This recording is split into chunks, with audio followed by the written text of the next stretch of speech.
আমার আল্লাহ পাক বলেছেন, কোরআন তেলাওয়াত করতে গিয়ে যারা ব্যস্ত থাকে, কোরআন তেলাওয়াত করতে করতে যারা আমার কাছে হাত পেতে কিছু চাওয়ার সময় পায় না, যারা আমার কাছে হাত পেতে কিছু চায়, তাদের থেকে তেলাওয়াতকারীদেরকে আমি রব্বুল আলামিন বেশি করে দেই। সুবহানাল্লাহ। কোরআন তেলাওয়াত করতে করতে যারা আল্লাহর কাছে হাত পেতে চাওয়ার সময় পায় না, আল্লাহ পাক বলেন যারা চায় তাদের থেকে তেলাওয়াতকারীকে আমি বেশি দেই। আমার বন্ধুগণ, শুধু তাই নয়, এ কোরআনে কারীম যারা তেলাওয়াত করবে, আমল করবে, কিয়ামতের দিন তার মা বাপের মাথার উপরে আল্লাহ রাব্বুল আলামিন, আবু দাউদ শরীফের হাদিসে এসেছে, তার মা বাপের মাথার উপরে নূরের টুপি পরিধান করানো হবে। এমন নূরের টুপি, এমন নূরের তাজ পরানো হবে, চন্দ্র সূর্যের আলোকে ম্লান করে দেবে। হাসরবাসীরা প্রশ্ন করবেন, এ লোকটি কে? কোন ফেরেশতা নাকি? বলে না। কোন নবী নাকি? বলে না। তবে কি ইনি কে? জবাব হবে, ইনি হচ্ছেন সেই ব্যক্তি যিনি তার সন্তানদেরকে কোরআন শিখিয়েছিলেন। কোরআন শিখানোর কারণে আল্লাহ রাব্বুল আলামিন আজ তার মা বাপের মাথার উপরে নূরের টুপি পরিধান করে হাসরের ভিতরে মর্যাদা দিলেন। কিয়ামতের দিন দুনিয়া মর্যাদা পাওয়া যাবে, আখিরাতেও মর্যাদা পাওয়া যাবে যদি কোরআনে কারীমকে তেলাওয়াত করা যায়, আমল করা যায়, বোঝা যায়, তাহলে এই সমস্ত নিয়ামত আল্লাহ পাক দান করবেন। সুতরাং এই এত বড় নিয়ামত থেকে আমরা যেন কেউ বঞ্চিত হয়ে না যায়। কোরআন হচ্ছে এমন এক কিতাব যার তাফসীর লেখা হয় নাই। পৃথিবীতে এমন কোনো ভাষা নাই, পৃথিবীর উল্লেখযোগ্য সবগুলি ভাষায় কোরআনে কারীমের তাফসীর লেখা হয়েছে, কিন্তু কোন মুফাসসির আজ পর্যন্ত কথা বলেন নাই যে আমি যে তাফসীর লিখছি এর চাইতে ভালো তাফসীর আর কেউ লিখতে পারেও না, আর পারবেও নাই। এটা শেষ, আর তাফসীর লেখা লাগবে না। এ কথা কেউ বলতে পেরেছে? জোরে বলেন, পেরেছে? পারে নাই। তার কারণ কি? আল্লাহ রাব্বুল আলামিন বলেন, قُلْ لَوْ كَانَ الْبَحْرُ مِدَادًا لِكَلِمَاتِ رَبِّي لَنَفِدَ الْبَحْرُ قَبْلَ أَن تَنفَدَ كَلِمَاتُ رَبِّي وَلَوْ جِئْنَا بِمِثْلِهِ مَدَدًا। আল্লাহ পাক বলেন, নবী আপনি বলুন, আমার রবের কথাগুলি লেখার জন্য যদি সমুদ্রের পানিগুলি, সমুদ্রের সমস্ত পানিগুলি যদি কালিতে পরিণত হয়ে যায়, আর আমার রবের কথাগুলি যদি লেখা শুরু হয়ে যায়, আমার রবের কথাগুলি লেখার পূর্বে সমস্ত সমুদ্রের পানিগুলি শেষ হয়ে যাবে।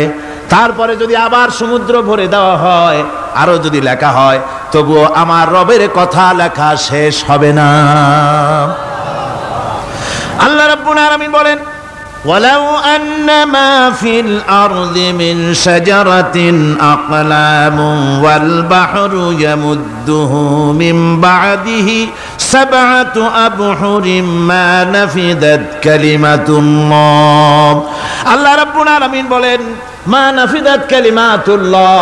আল্লাহ পাক বলেন, 7টা সমুদ্রের পানি যদি একত্রিত করা হয়, 7টা সমুদ্রের পানি যদি এক জায়গায় করা হয়, এই পানিগুলি যদি কালিতে পরিণত হয়ে যায়, আর পৃথিবীর সমস্ত গাছগুলি যদি কলমে পরিণত হয়ে যায়, ওই গাছগুলি দিয়ে যদি ওই পানি রূপ কালি দিয়ে আমার প্রভুর কথা, আল্লাহ রাব্বুল আলামিনের কোরআনের কথা যদি লেখা শুরু হয়ে যায়, লিখতে লিখতে সমস্ত পানিগুলি, গাছগুলি শেষ হয়ে যাবে, আল্লাহ পাকের কালামের ব্যাখ্যা লেখা শেষ হবে না। মা নাফিদাত কালিমাতুল্লাহ, আল্লাহর কথা লেখা শেষ হবে না। এত বড় বিরাট আজিম কিতাব আল্লাহ পাক আমাদেরকে দান করেছেন। সুবহানাল্লাহ পড়েন।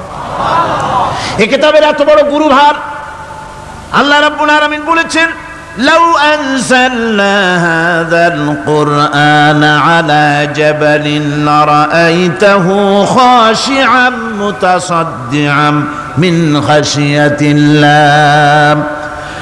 আমি যদি এই কোরআনকে পর্বতের উপরে নাজিল করতাম, তাহলে তুমি দেখতে পেতে আমার ভয় ভীত সন্ত্রস্ত হয়ে পাহাড়গুলো চূর্ণ বিচূর্ণ হয়ে যেত। এত বড় আসিম কিতাব আমি তোমাদেরকে দান করেছি, যার গুরুভার বহন করতে কেউ রাজি হয়নি। পাহাড় পর্বত কেউ রাজি হয়নি, মানুষ রাজি হয়েছে। এই মানুষের উপরে আমি এটা অবতীর্ণ করেছি।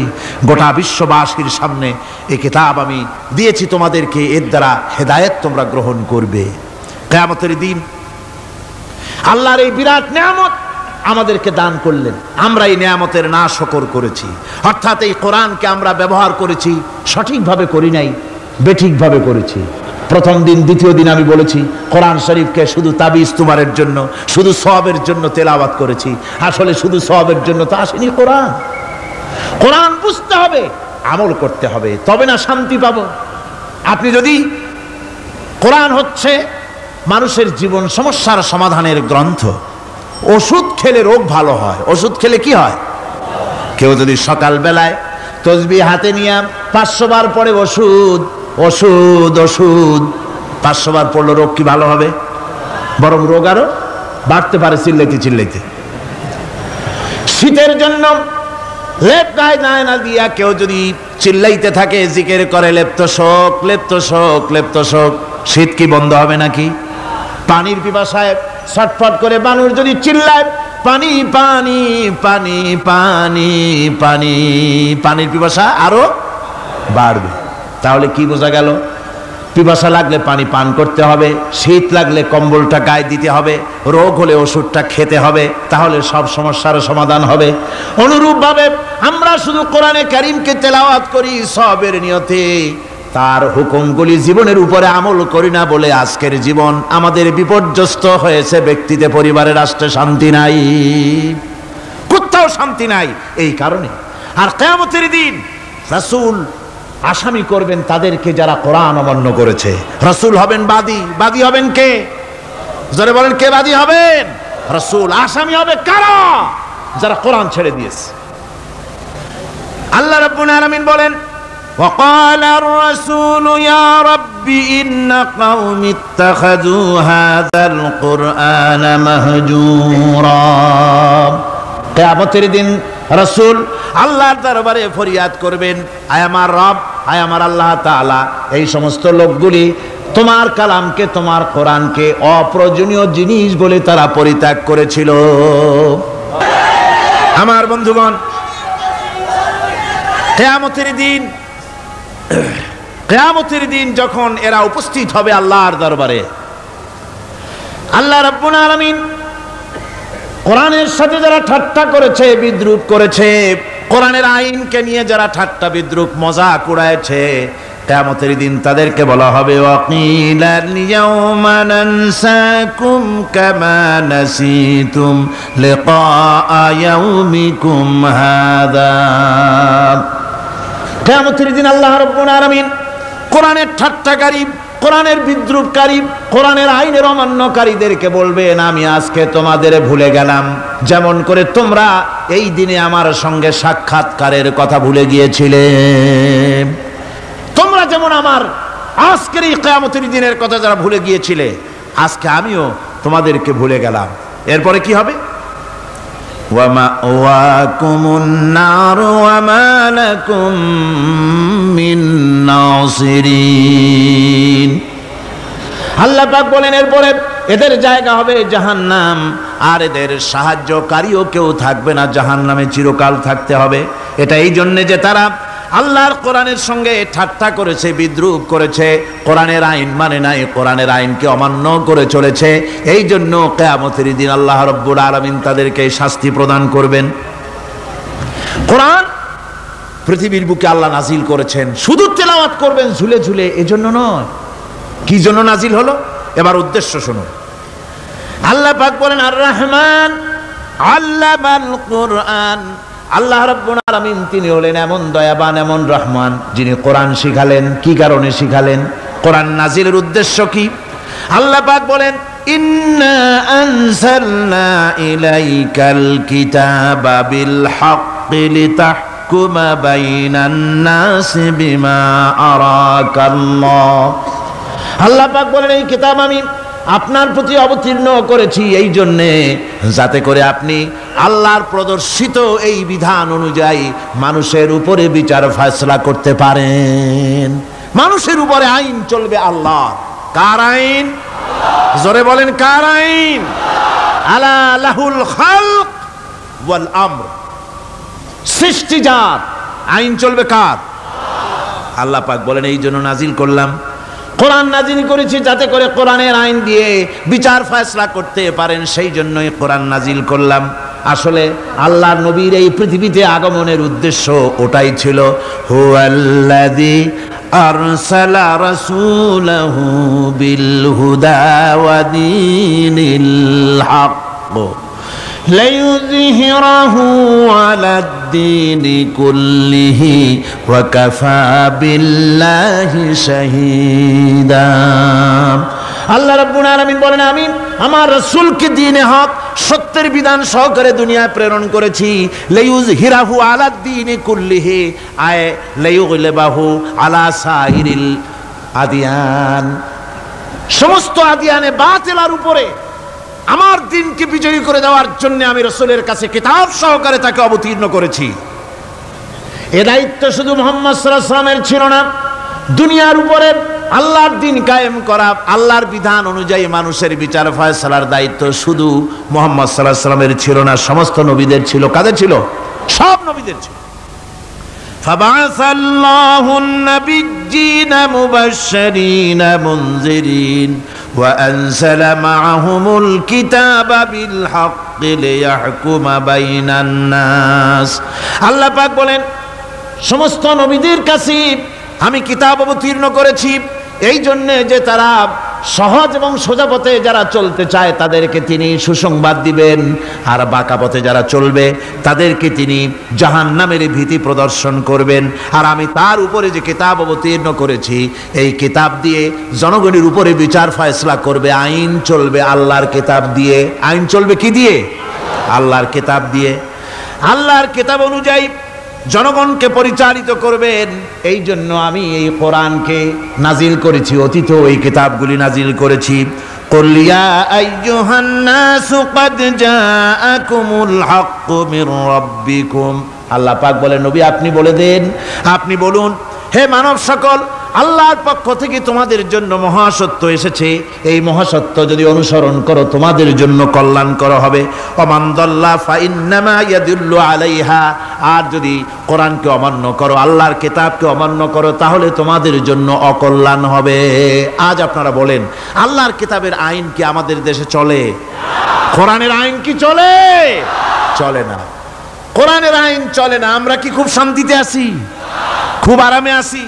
শ্রমিকরা তাদের শ্রমের মূল্য পায়, কৃষক তার উৎপাদিত পণ্যের সঠিক দাম পায়, নারী তার সতীত্বের মর্যাদা পায়, জনগণ কি আরামে ঘুমাতে পারে?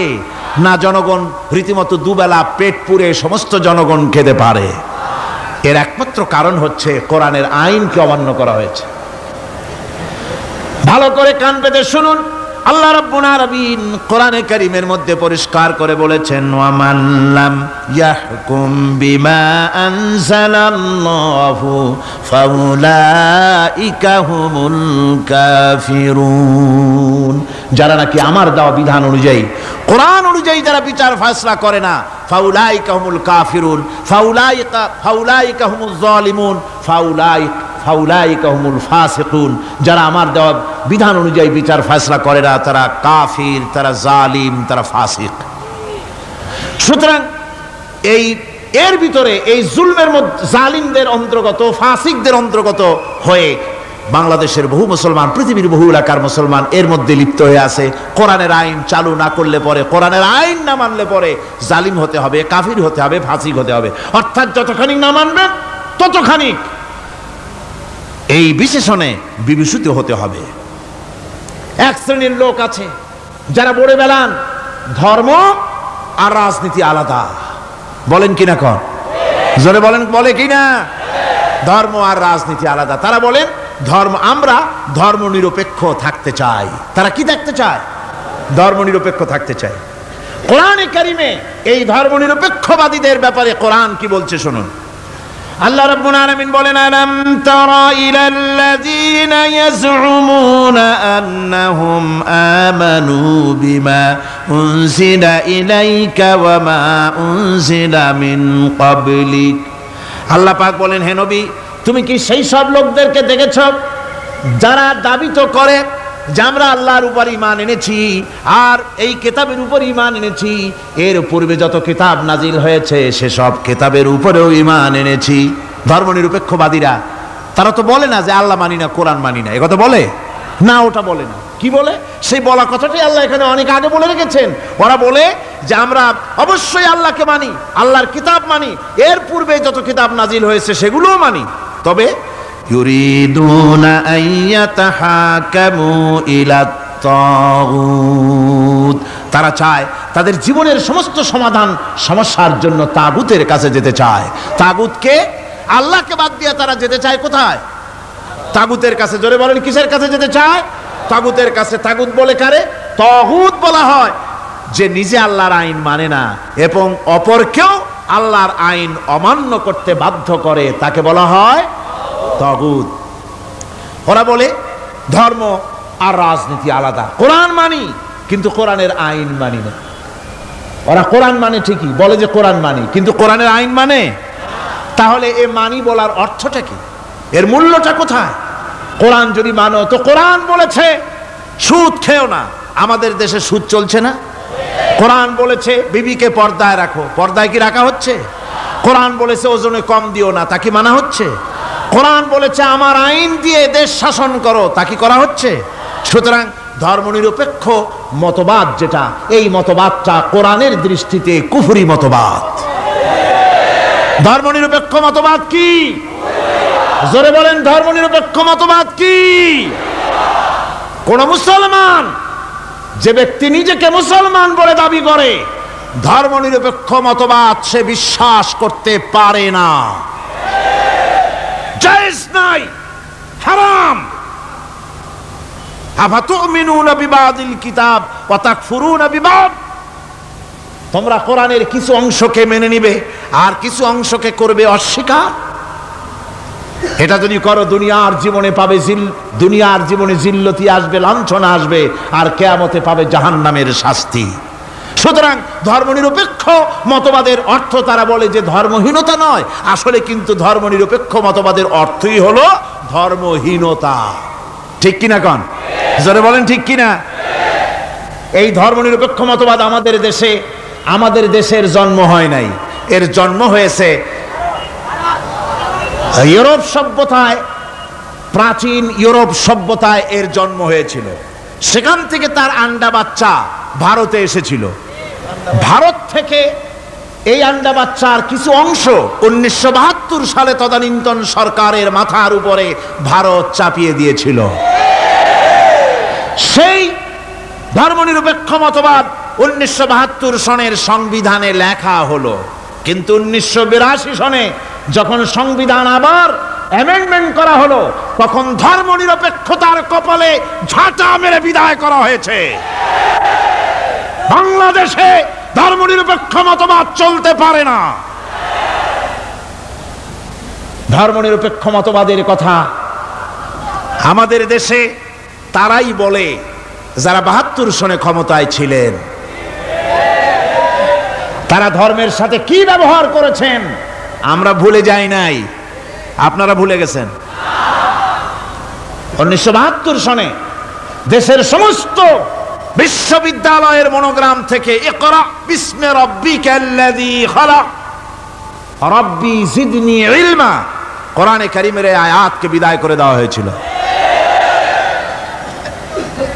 শাসনতন্ত্রের শিরোনামে বিসমিল্লাহকে গ্রহণ করা হয় নাই।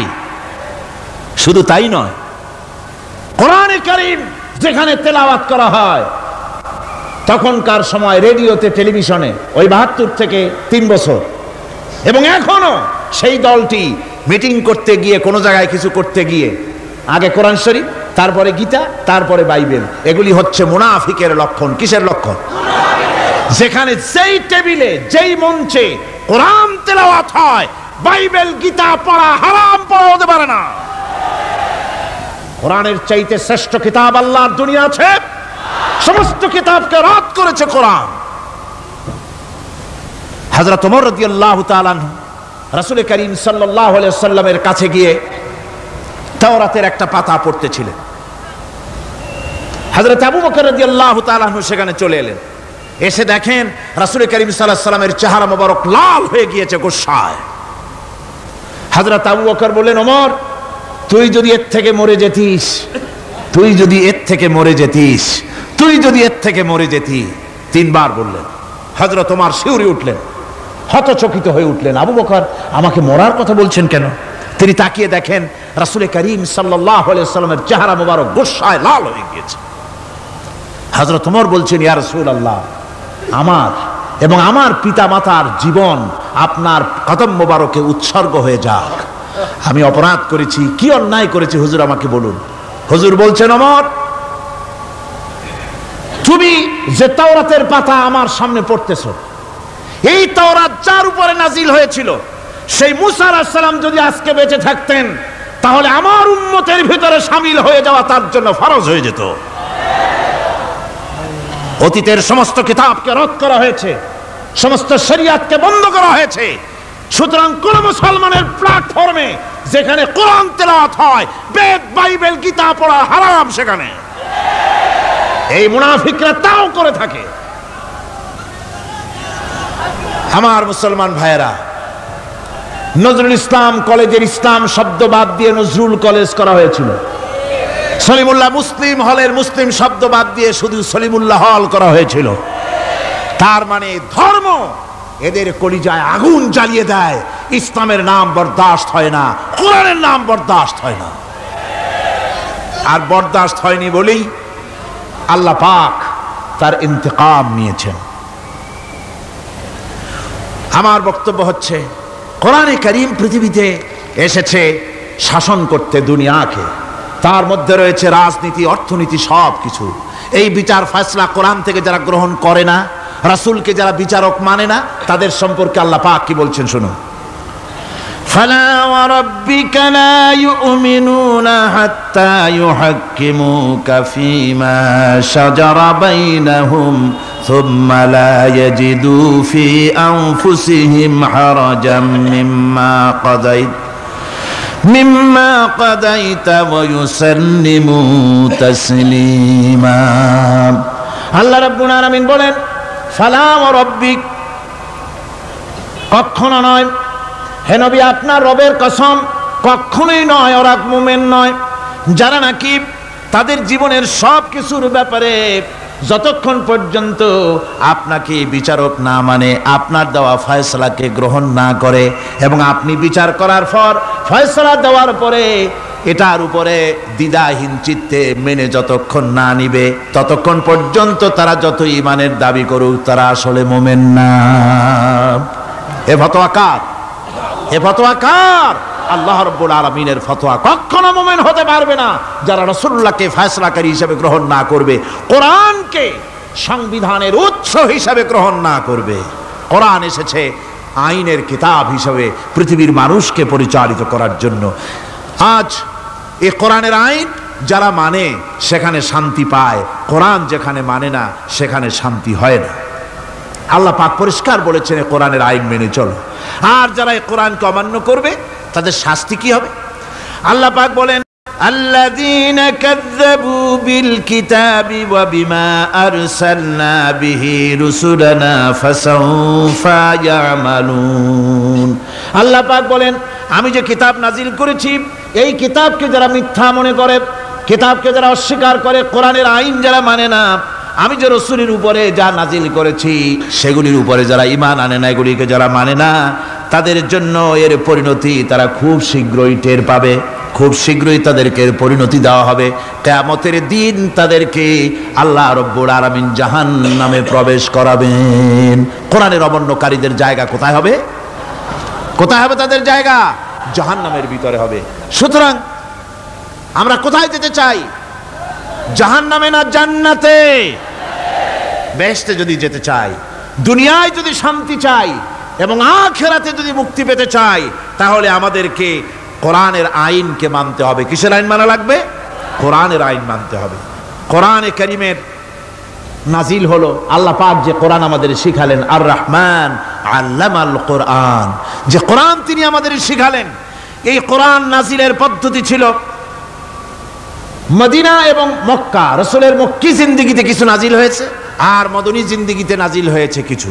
মক্কা শরীফে যেগুলি নাজিল হয়েছে সে সূরাগুলো ছিল তাওহীদ, রিসালাত এবং আখিরাতের উপরে নির্ভর করে। আর মদনী সূরা যেগুলি ছিল সেগুলি ফৌজদারি দণ্ডবিধি, উত্তরাধিকারী আইন, তারপরে যাকাত, ওসর, যুদ্ধ, সন্ধি, বন্দি, এরপরে রয়েছে স্বরাষ্ট্রনীতি, পররাষ্ট্রনীতি, অর্থনীতি, জীবন পরিচালনার সমস্ত বিধি আর ব্যবস্থা মদনী জিন্দিগির সূরাগুলিতে, অবতীর্ণ সূরাগুলিতে আল্লাহ রাব্বুল আলামিন নাজিল করেছেন। কোরআন শরীফ মানুষের সকল সমস্যার সমাধান দিয়েছে। এখানে আমি এখন তার কিছু নমুনা পেশ করছি আপনাদের সামনে, আপনাদের বোঝার জন্য যে কোরআন, অনেকে বলে যে কোরআনের তাফসীরের ভেতরে রাজনীতির আলোচনা হয়। রাজনীতি সেইটুক করি যেটুকুন আল্লাহ কোরআনে করেছেন। জোরে কোন আলহামদুলিল্লাহ। এর থেকে বাড়াই কিছু বলি নাকি? না। কোরআন যেটুকুন করেছে, রাসূলুল্লাহ যেটুকুন করেছে, একজন মুসলমান হিসাবে তা করা আপনার আমার জন্য কি? সুন্নত, নফল। ওইটা করা কি? জোরে কোন। এটা করা আমাদের জন্য ফরজ। সেই জন্য আমি কিছু নমুনা পেশ করছি আপনাদের সামনে, বুঝতে পারবেন যে কোরআন শুধু নামাজের কথা নিয়ে আসে নাই। কোরআনের মধ্যে আয়াত সংখ্যা কত? 6666। এটা ঠিক না, কিছু কম আছে। 6000 কয়েক শত, ভালো করে গুনে দেখা দরকার। তো এই যে আয়াতে কারিমা যেগুলি রয়েছে, এর মধ্যে মাত্র 500 আয়াত হচ্ছে হুকমে শরঈ। ভালো করে শুনুন, 500 আয়াত আদেশ এবং নিষেধ জাতীয়। এটা করো, ওটা করো না, এটা হালাল, ওটা হারাম, এ হলো 500। তো এই যদি 500 হয় তাহলে বাকি 6000 কি? বাকি 6000 ইতিহাস, দর্শন, বিজ্ঞান, রাজনীতি, অর্থনীতি, সমাজনীতি, উত্তরাধিকারী আইন, পররাষ্ট্রনীতি, স্বরাষ্ট্রনীতি, মানুষের জীবনে যা দরকার, ইহকাল, পরকাল, কবর, হাসর, মিজান, সিরাত, জান্নাত, জাহান্নাম, এসব কিছু আল্লাহ পাক বাকি হাজার হাজার আয়াতের মধ্যে বলেছেন। তো 500 আয়াতের পরিচিতি আমাদের জানা আছে, নামাজ, রোজা, হজ, যাকাত, হালাল, বৈধ, অবৈধ ইত্যাদি সম্পর্কে। কিন্তু বাকি আয়াতগুলিতে আমাদের জীবন পরিচালনার ব্যাপারে আল্লাহ পাকের কথা শুনুন, কিভাবে এ কথাগুলি আল্লাহ পাক আমাদের বলছেন। বিচার পদ্ধতি সম্পর্কে শুনুন। কোরআন যে বিচার পদ্ধতি আমাদেরকে দিয়েছেন, নিরঙ্কুশ ন্যায় বিচারের কথা কোরআন বলেছে। কোরআন বলেছে বিচার হতে হবে কি ধরনের? ওয়াইদা হাকামতুম বাইনান নাসি আন তাহকুমু বিল আদল। কোরআন শরীফ বলেছে তোমরা যখন লোকদের মাঝে বিচার ফয়সালা করবে তখন অবশ্যই সুবিচার করবে, জাস্টিস, ন্যায় বিচার করবে। এই ন্যায় বিচার করতে গিয়ে তোমার সামনে যদি বিজাতীয় কোনো লোক আসামি হয়ে দাঁড়ায়, অমুসলিম, তখন বিচারটা কিভাবে করবে? কোরআনে কারীম বলছে ওয়ালা ইয়াজরিমান্নাকুম শানাআনু কওমিন আলা আল্লা তা'দিলু। কোন বিশেষ শ্রেণীর বিচার কাজ করতে গিয়ে, কোন বিশেষ শ্রেণী বা জাতির বিচার কার্য পরিচালনা করতে গিয়ে তাদের প্রতি বিদ্বেষ যেন তাদেরকে, তুমি যেন জুলুম করে না বসো, তখন যেন তুমি ইনসাফ করতে পারো, তাদের উপরে জুলুম করবে না। সে যদি তোমার জাতের লোক না হয়, বিচার করতেছে, তুমি বিচারক হিসাবে সঠিক বিচার করবে, বিচারের মানদণ্ডকে কখনো হেলাদোলা করবে না, ভালো সুবিচার করবে। এটা হচ্ছে কোরআনে কারীমের কথা। আর আত্মীয় স্বজনের বিচার সম্পর্কে বলা হচ্ছে যে তোমরা বিচার নিয়ে, সুবিচার নিয়ে তোমরা দাঁড়াও, দণ্ডায়মান হও, সুবিচার নিয়ে মুসলমানেরা তোমরা যখন বিচার করবে, তখন এই বিচার করতে গিয়ে ওয়ালাউ আলা আনফুসিকুম আবিল ওয়ালিদাইনে ওয়াল আকরাবিন, সে যদি তোমার নিজের বিরুদ্ধেও যায় বিচার, তা যদি তোমার সন্তান সন্ততি, ভাই ব্রাদার, মা বাপ ইত্যাদির বিরুদ্ধেও যদি চলে যায়, ইন ইয়াকুন গানিয়ান আও ফাকিরান, যদি সে গরিব হয়, যদি সে ধনীও হয়, বিচারের বেলায় কোনো রকম তারতম্য করবে না, আপন হোক পর হোক, বিচার করতে হবে সঠিক। এটা কার কথা? আল্লাহর। জোরে বলেন, কার কথা? পৃথিবীর কোন ধর্মগ্রন্থে কথা বলেছে? পৃথিবীর কোন জাতি কথা বলেছে? কোরআন বলেছে এই সুবিচারের কথা। সুবিচার করতে হবে, বিচারের বেলায় খবরদার আপন পর এবং কোন ধর্মের লোক এই চিন্তা করতে যেও না। কোরআনে কারীমের মধ্যে রয়েছে ফৌজদারি দণ্ডবিধি, জুডিশিয়াল ল, ফৌজদারি দণ্ডবিধি। এখানে একটা কথা বলে নিতে হয়, আল্লাহর আইন, মূল কথাটা কি? আল্লাহর আইন। আল্লাহর আইনের কথা শোনা মাত্রই এক শ্রেণীর লোকেরা মনে করে আল্লাহর আইন মানেই হলো হাত কাটা, আল্লাহর আইনের অর্থই হলো গলা কাটা, আল্লাহর আইনের অর্থই হলো দৌড়া মারা। এটা একটা বাজে কথা। আল্লাহ পাকের আল্লাহ কি এইরকম একটা বদমেজাজি দারোগার মতো আল্লাহ যে মানুষ পাইলেই খালি পিটাবে আর হাত কাটবে? একটা কথা হইল? হাত কাটা, গলা কাটা, এটা কখন? সুবিচার প্রতিষ্ঠিত হয়ে যাবে, খাওয়া পড়ার গ্যারান্টি মিলবে, তারপরে যদি কেউ চুরি করে দৃষ্টান্তমূলক শাস্তি দাও হাত কেটে। এর আগে না। মদিনা মুনাওয়ারায় হযরত ওমর রাদিয়াল্লাহু তাআলা আনহুর সময় অনাবৃষ্টির কারণে দুর্ভিক্ষ দেখা দিয়েছিল। তখন হযরত ওমর জাস্টিসদেরকে, ম্যাজিস্ট্রেটদেরকে ডেকে পরিষ্কারভাবে এলান করে দিয়েছিলেন, এখন যদি কোনো চোর ধরা পড়ে, এই দুর্ভিক্ষ চলাকালীন কোন চোর যদি ধরা পড়ে আর প্রমাণিত হয় পেটের জ্বালায় চুরি করেছে, খবরদার তার হাতকে তোমরা কাটবে না, খবরদার হাত কাটবে না। ইসলাম তো আগে পেটে দেয়। আগে কোথায় দেয়? পেটে, তারপরে দেয় পিঠে, আগে দেয় না। মানুষের খাওয়া পড়া, শিক্ষা, চিকিৎসা, বাসস্থান সবটার গ্যারান্টি দেওয়া হয়। মদিনায় যখন এই গ্যারান্টি এসে গেল, চোরের হাত কাটা আইন মক্কায় নাজিল হয় নাই, নাজিল হয়েছে মদিনা মুনাওয়ারায়, রাসূলের মদনী জিন্দেগিতে। কোন সময়? যখন রাসূলুল্লাহ প্রেসিডেন্ট। রাসূলুল্লাহ কি? জোরে কোন? রাসূলুল্লাহ কি? রাষ্ট্রপতি। সেই সময় মানুষ দরজা খুলে ঘুমাবার সুযোগ পেল, খাওয়া পড়া, শিক্ষা, চিকিৎসা, বাসস্থানের গ্যারান্টি পেল। এই সময় আল্লাহ রাব্বুল আলামিন তিনি যখন দেখলেন ইসলামী সমাজ ব্যবস্থা কোরআনের আইনের মাধ্যমে মানুষ সব রকমের নিরাপত্তা লাভ করেছে, পেটের সমস্যার সমাধান হয়ে গেছে, তখন আল্লাহ আইন জারি করলেন, আস-সারিকু ওয়াস-সারিকাতু ফাকতাউ আইদিয়াহুমা।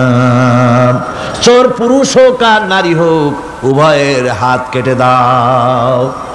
পুরুষ হোক আর নারী হোক, এখন উভয়ের হাত কেটে দাও। দৃষ্টান্তমূলক শাস্তি হোক, যাতে করে এই চুরি আর না কেউ না করে। পেটে খাবার আছে, চাকরি আছে, ওষুধ আছে, শিক্ষা আছে, থাকার মতো জায়গা আছে, এখন চুরি করো কেন? তাহলে বোঝা যাবে এটা নেশায় পরিণত হয়েছে। কি হয়েছে? নেশা। তখন তো আর চোরেকে বসায় সেলুট মারা আর যাবে না, এখন হাতটা কাটিয়া একটা শাস্তি দিয়ে দাও। আমাদের দেশে কিন্তু চোরের হাত কাটা আইনের ব্যাপারে কোন চোরেরা আজ পর্যন্ত মিছিল করে না। বাংলাদেশের কোন ছোট ছোট চোর, যেমন তাল চোর, বেল চোর, কচু চোর, ছাতি চোর, জুতা চোর, আরো যত ছোট ছোট চোর, এই সব চোরেরা কি কোনোদিন মিছিল করেছে যে চোরের হাত কাটা আইন মানি না, মানবো না? বলেছে কেউ? বলেন। কিন্তু এই আইনের বিরুদ্ধে সোচ্চার কারা? কোন চোরেরা? নিশ্চয়ই ছোট চোরেরা না, বড় চোরেরা। যারা তাল বেল চুরি করে না, বরং কলমের খোঁচা দিয়া সরকারের, জনগণের লক্ষ কোটি কোটি টাকা পকেটস্থ করেন মেহেরবানি করে, ওই সব। তারা মনে করেন যদি এই আইন চালু হয়ে যায় তাহলে তালচোর বেলচোরের তো কোনো ক্ষতি নাই, ইসলামী রাষ্ট্র চালু হলে পরে তো সকলের পেটে ভাত আসবে, ওই তাল বেল আর চুরি করা লাগবে না, তাদের তো সুবিধা। কিন্তু মুসিবতটা তো আমাদের হবে। বেশি খাইয়া খাইয়া জিব্বা পুরু হয়ে গেছে, এখন ওই বেশি খাইতে না পারলে বদভ্যাস চালু হয়ে যাবে। চুরি করতে যখন যাইবে তখন এই আইন তো বিসমিল্লাহ হবে আমাদের দিয়া। এই জন্য ওনারাই বিরোধিতা করেন চরমভাবে। আমার বন্ধুগণ, কোরআনের আইন বন্ধ করার ক্ষমতা কারো নাই। এই আইন চালু হলে পরেই শান্তি আসবে। ওরা বিরোধিতা করছে, ওরা বলছে চোরের হাত কাটা আইন এটা হচ্ছে একটা অমানবিক ব্যাপার। আইনটা কার? আল্লাহর। মানুষগুলি কার? তা তোমার তো দরদ কেন? মায়ের চাইতে মাসির দরদ বেশি, এটা কি খুব সুলক্ষণ?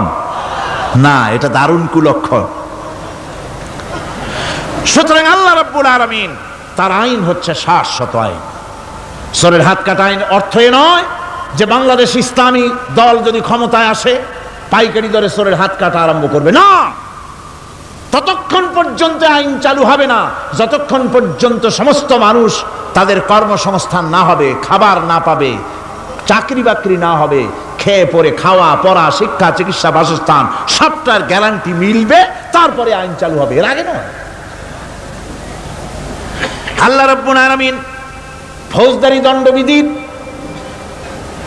আওতার ভিতরে চোরের কি শাস্তি হবে তা বললেন। নরহত্যার শাস্তি কি হবে তাও আল্লাহ পাক এখানে বলছেন, ইয়া আইয়ুহাল্লাযীনা আমানু কুতিবা আলাইকুমুল কিসাসু ফিল কাতলা।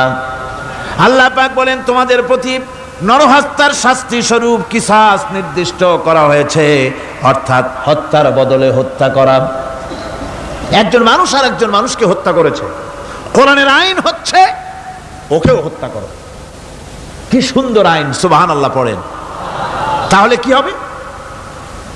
রেডিও টেলিভিশনে পত্র পত্রিকার মাধ্যমে যদি খবর ছড়ানো হয় যে হত্যাকারীর বিচার হবে কোরআনের আইন অনুযায়ী, প্রকাশ্য রাজপথে হত্যাকারীকে তাকেও যদি হত্যা করে দেওয়া হয়, এই দৃশ্য উপস্থিত জনতা যত দেখবে, পত্র পত্রিকায় খবর পাবে, টেলিভিশনের পর্দায় দেখতে পাবে, যারা দেখলো এই সব লক্ষ লক্ষ জনতার ভেতরে মানুষ হত্যা করার দুঃসাহস আর আসবে? আল্লাহ পাক বলছেন এটা হচ্ছে মানুষের কিসাস, এর মধ্যে রয়েছে মানুষের জীবন। এরপরে নরহত্যার শাস্তি আল্লাহ পাক এভাবে কোরআনে কারীমের মধ্যে বললেন। জিনার শাস্তি, আয-যানিয়াতু ওয়াজ-যানি ফাজলিদু কুল্লা ওয়াহিদিম মিনহুমা মিআতা জালদা। আল্লাহ রাব্বুল আলামিন বলেন, জিনাকারিনী পুরুষ, জিনাকারিনী নারী আর জিনাকারা পুরুষ, তাদের শাস্তি হচ্ছে উভয়কে 100 করে দৌড়া মারা, প্রাণদণ্ড দিয়ে দেওয়া। এই শাস্তি যদি হয় জিনা বন্ধ হয়ে যাবে, বিবাহ সহজ হবে। ইসলামী রাষ্ট্র হলে পরে জিনা করা কঠিন হবে, বিবাহ করা সহজ হয়ে যাবে। এটা হচ্ছে কোরআনের আইনের সুন্দর বিধান। জিনার শাস্তি, চোরের শাস্তি, নরহত্যার শাস্তি জুডিশিয়াল লয়ের আওতায়, ফৌজদারি দণ্ডবিধির আওতায় এগুলি পড়ে। এগুলি সব কোরআন শরীফে আছে না নাই? আছে কিনা? তাহলে কি করে আপনি বলবেন আপনি ধর্ম নিরপেক্ষ? আপনি শুধু ধর্ম আপনার ব্যক্তিগত ব্যাপার আর রাজনীতি একটা আলাদা ব্যাপার। এবারে আল্লাহ রাব্বুল আলামিন মদ পান সম্পর্কে, যারা মদ পান করবে, জুয়া খেলবে যারা, তাদের সম্পর্কে, মদ্যপায়ীদের ব্যাপারে আল্লাহ পাক বলছেন, ইন্নামাল খামরু ওয়াল মাইসিরু ওয়াল আনসাবু ওয়াল আজলামু রিজসুম মিন আমালিশ শাইতানি ফাজতানিবুহু। আল্লাহ পাক বলেন নিঃসন্দেহে মদ, জুয়া এবং পাশা, এই সমস্ত খেলাকে, এই সমস্ত জিনিসকে নাপাক ঘোষণা করা হয়েছে।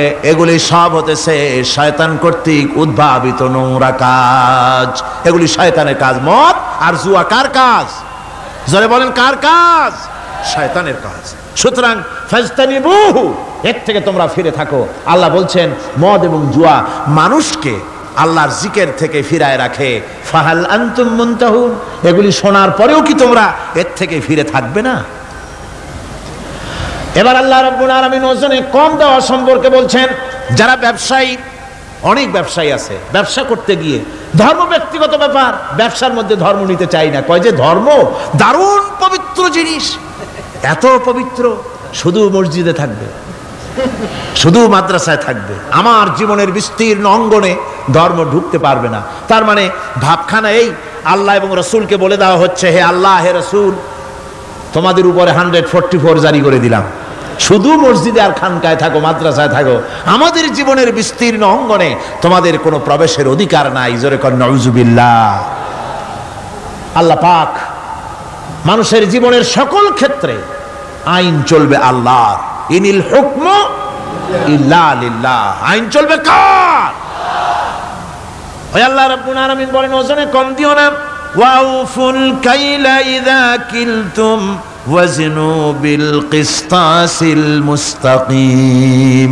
মেপে যখন কোনো জিনিস দিবে পরিমাপে কম দিবে না, ওজন করে যখন দিবে ওজনেও কম দিবে না। আল্লাহ পাক কোরআনে কারীমের মধ্যে সুন্দর করে সব কথা বলে দিলেন। ওজনে কম করো না, পরিমাপে কম করো না, সঠিকভাবে এটাকে দিও। ইয়াতীমের মাল সম্পর্কে কোরআন বলছে, ওয়ালা তাকরাবু মালাল ইয়াতীমি ইল্লা বিল্লাতী হিয়া আহসান। ইয়াতীমের মাল ভক্ষণ করা তো দূরের কথা, এর নিকটবর্তী হয় না। তবে হ্যাঁ, ইয়াতীম বয়সপ্রাপ্ত হওয়া পর্যন্ত যদি আমানত রাখো সেটা ভিন্ন কথা, কিন্তু ইয়াতীমের মালকে ভক্ষণ করো না অবৈধভাবে। এতিমের মালের সুরক্ষার জন্য আল্লাহ পাক বলে দিলেন। অশ্লীলতা সম্পর্কে আজকে সমাজে অশ্লীলতা চলছে, বেহায়ামি, নগ্নতা চলছে, এ সম্পর্কে আল্লাহ পাক বলছেন, কুল ইন্নামা হারামা রাব্বিয়াল ফাওয়াহিশা মা যাহারা মিনহা ওয়া মা বাতান। আল্লাহ পাক বলেন, হে নবী আপনি বলে দেন, আমার প্রভু নিঃসন্দেহে প্রকাশ্য এবং অপ্রকাশ্য সব রকমের নির্লজ্জতা এবং পাপাচারকে নিষিদ্ধ ঘোষণা করেছেন, হারাম করে দিয়েছেন। প্রকাশ্য এবং অপ্রকাশ্য সব রকমের পাপাচারকে, নির্লজ্জতাকে আল্লাহ পাক নিষেধ করেছেন। আজকে আমাদের দেশের টেলিভিশনে যে সমস্ত নির্লজ্জ বিজ্ঞাপন দেওয়া হয়, নারীর দেহের যে সৌন্দর্য প্রদর্শনী করা হয়, এ কি কোনো মুসলমান দেশের করা উচিত? কোন মুসলমানদের জন্য এটা কি বৈধ? আজ নির্লজ্জতা, বেহায়ামি ছড়িয়ে পড়ছে চতুর্দিকে। আল্লাহ পাক নিষেধ করছেন, হারাম করে দিয়েছেন প্রকাশ্য অপ্রকাশ্য সব রকমের নির্লজ্জতা। আল্লাহ পাক তাদের কাছে মজা লাগে, কবিতা পাঠের আসর, গানের আসর, পুঁথি পাঠের আসর, নাচ, নাটক, গল্প ইত্যাদি তাদের কাছে মজা লেগেছে। আমার কোরআনকে তারা ছেড়ে আপনার কোরআনকে তারা উপহাস করেছে। এই উপহাস করার কারণেই মুসলমানদের এই চরম অবনতি। আল্লামা ইকবাল বলেছেন, वो जमाना में मुअज़्ज़ज़ थे मुसलमान होकर और तुम मुखार बने हो तारिके कुरआन होकर। সে যুগের মানুষেরা কোরআনকে সম্মান করে দুনিয়ার বুকে মর্যাদা তারা পেয়েছিলেন, আর আজকে কোরআনকে, অমক কোরআনকে না মেনে কোরআন থেকে দূরে সরে গিয়ে মানুষেরা আজ চরমভাবে জিল্লতির মধ্যে পড়ে গিয়েছে। কাজী আল্লাহ রাব্বুল আলামিনের নবী কিয়ামতের দিন মামলা দায়ের করবেন, বড় মুশকিল হয়ে যাবে মুসলমানদের জন্য, বিপদে পড়ে যেতে হবে। সেজন্য রসুল যে মামলা দায়ের করবেন, ওই মামলায় যেন আমরা আসামি না হয়ে যাই, তার জন্য আমাদের দায়িত্ব হলো কোরআন পড়তে হবে, কোরআন বুঝতে হবে, আর কোরআন অনুযায়ী নিজেদের জীবনকে পরিচালিত করতে হবে। যারা এই কোরআনকে মানবে না, কোরআনের ফয়সালা অনুযায়ী জীবনের ফয়সালা করবে না, তাদের সম্পর্কে আল্লাহ পাক বলেছেন, ওয়ামান লাম ইয়াহকুম বিমা আনজালাল্লাহু ফাউলাইকা হুমুজ জালিমুন। যারা এই কোরআন দিয়ে, এই বিধান দিয়ে বিচার ফয়সালা করে না, তারা জালিম, তারা কাফের, তারা ফাসিক, যারা নাকি কোরআন দিয়ে বিচার ফয়সালা করে না। সুতরাং কোরআনের একটি রাজ কায়েম করার জন্য চেষ্টা করতে হবে, সম্মিলিতভাবে চেষ্টা করতে হবে, যাতে করে সমাজে কোরআনের রাজ কায়েম হয়ে যায়। শুধু তেলাওয়াতের মাধ্যমে নয়, বরং বাস্তবে কোরআনকে জমিনে প্রতিষ্ঠার জন্য সর্বাত্মক প্রচেষ্টা চালাতে হবে মুসলমানদেরকে। আমরা কি সেই প্রচেষ্টা চালাতে রাজি আছি? জোরে বলেন, রাজি আছি? আল্লাহ রাব্বুল আলামিন বলেন, আমি প্রত্যেক নবীর জন্য দুষ্কৃতকারীদেরকে দুশমন বানায় দিয়েছি, অর্থাৎ এই দুশমনি চলতে থাকবে। হঠাৎ করে ফেরেশতারা এসে জমিনে দিন কায়েম করে দিয়ে যাবেন, এজন্য সংগ্রাম করতে হবে, এজন্য কষ্ট করতে হবে। আর আল্লাহ পাক বলেন, নবীকে বলছেন, আপনাকে সাহায্য করার জন্য, সত্য পথ দেখাবার জন্য আর সাহায্য করার জন্য আমি আল্লাহ আপনার জন্য যথেষ্ট। যখন দিন কায়েমের জন্য সংগ্রামে মানুষ লিপ্ত হয়ে যাবে, আল্লাহ পাক বলেন, শত্রুদের হাতে অসহায় করে আমি তোমাদের ছেড়ে দেব না। ওয়া কানা হাক্কান আলাইনা নাসরুল মুমিনিন। মুমিনদের সাহায্য করা আমি আল্লাহর জন্য ওয়াজিব, মুমিনদের জন্য সাহায্য করা আল্লাহর কি হক। আল্লাহ বলেন, আমি মুমিনদেরকে সাহায্য করব, ভয় পাইও না। ওয়ালা তাহিনু ওয়ালা তাহজানু ওয়া আনতুমুল আলাউনা ইন কুনতুম মুমিনিন। কোনো ভয় নাই, কোনো চিন্তা নাই, যদি মুমিন হও আমি আল্লাহ তোমাদেরকে বিজয়ী করব। মুমিন হওয়া লাগবে, আর যদি মুমিন না হও তাহলে বার্মার মতো কাফেরের দেশ ভয় দেখাবে, ভয়ের সাথে চিত হয়ে পড়বা। বুঝলেন? ঈমান যদি থাকে, ঈমানের মজবুতি যদি থাকে, তাহলে মুসলমান লড়াই করে এসেছে, ইতিহাস দেখিয়ে এসেছে। সামান্য কয়েকজন মুসলমান, আল্লাহ বলেছেন 10 জন যদি হও 100-র উপরে আমি তোমাদেরকে জয়যুক্ত করব। সুবহানাল্লাহ। মুত্তাকি হতে হবে, সাবের হতে হবে। মুসলমান হলে তার তো ভয়ের কিছু নাই, সে লড়াই করে অস্ত্রের জোরে নয়, জনবলে সৈন্যদের শক্তির জোরে নয়, সে লড়াই করে আল্লাহ রহমতের উপরে ভরসা করে, ইমানের জোরে। কিসের জোরে? ইমানের জোরে। এই জন্য মুসলমানদের সাথে যারাই লড়াই করতে এসছে, মার খাইয়া পলাইয়া কুল পায় নাই, মহাবীর দুর্বল সিংহের মতো পলাইছে। তাদের তার কারণ কি? যে ওদের চিন্তা হলো যে যদি মরি তো জাহান্নাম ছাড়া পথ নাই। আর মুসলমান সে মনে করছে যদি বাঁচি তো গাজী, আর যদি মরি শহীদ হয়ে যাবো, জান্নাতে চলে যাব। কোথায় চলে যাব? জান্নাতে চলে যাব। আমার ভাইয়েরা, এজন্য বিশ্বকবি কবি সম্রাট আল্লামা ইকবাল বলেছেন, বাতিল সে দবনে ওয়ালে আয়ে আসমান হি হাম, बातिल से दबने वाले आए आसमान ही हम, सोबर कर चुका है तू इम्तिहान हमारा। বাতিলের সামনে মাথা নত করার জাত আমরা না। আকাশ সাক্ষী, জমিন সাক্ষী, এ পৃথিবী সাক্ষী। মুসলমানেরা কখনো, ইমানদার মুসলমানেরা কখন মাথা, কোন সময় তারা মাথা নত করে না। তারা সেই বীর জাতি। দস্ত দস্ত है दरिया भी न छोड़े हमने, दस्त दस्त है दरिया भी न छोड़े हमने, बहरे जुल्मत में दौड़ा दिए घोड़े हमने। আমরা সেই জাতি, প্রান্তর তো প্রান্তর। শ্রাবণের খরস্রোতা উত্তাল তরঙ্গমালা নদীর উপর থেকে ঘোড়া দাবড়িয়ে আমি নদীর অপর পারে ইসলামের পতাকা উড্ডীন করেছি, আমি সেই মুসলমান। সুতরাং আল্লাহ রাব্বুল আলামিন বলেন, ইয়া আইয়ুহাল্লাযীনা আমানু ইন তানসুরুল্লাহা ইয়ানসুরকুম। ও বিশ্বাসীরা, তোমরা যদি আল্লাহর মদদ করো, আল্লাহ তোমাদের মদদ করবেন। তোমরা আল্লাহর সাহায্য করো, আল্লাহ তোমাদের সাহায্য। আল্লাহর কি সাহায্য করবেন আপনারা? আল্লাহর দান কম হয়েছে না চাউল কম হয়েছে? কি সাহায্য করবেন? আল্লাহর সাহায্য মানে ইসলামের সাহায্য। আপনি যদি ইসলামের সাহায্য করেন, আল্লাহ রাব্বুল আলামিন আপনাকে সাহায্য করবেন। আর সাহায্য এমন ভাবে করবেন, ইতিহাসে বহু কথা আছে, আমি সংক্ষেপ করে দিচ্ছি। বদরের প্রান্তরে মাত্র কয়জন মুসলমান, আল্লাহ পাক তাদেরকে কিভাবে জিতালেন। আল্লাহ পাকের ওই কবি বলতেছেন, ফেজায়ে বদরে পয়দা কুন ফেরেশতে তেরি নুসরত কো उतार सकते गर्दों से कतर अंदर कतर अभी।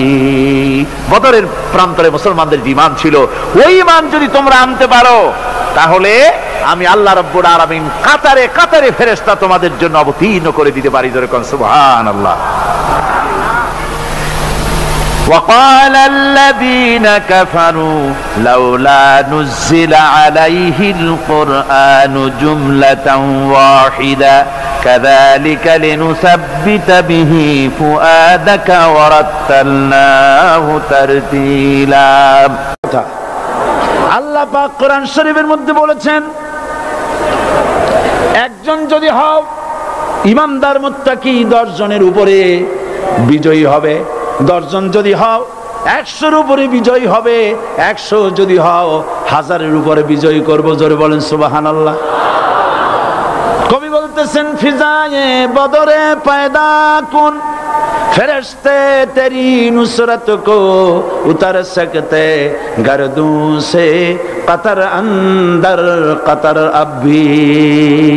বদরের মুসলমানদের মতো ঈমান আনো, তাহলে আকাশ থেকে কাতারে কাতারে ফেরেশতা নাজিল করে দিয়ে আল্লাহ পাক তোমাদেরকে সাহায্য করবেন। সুবহানাল্লাহ। সে আল্লাহ আছে না নাই? জোরে বলেন, আছে না নাই?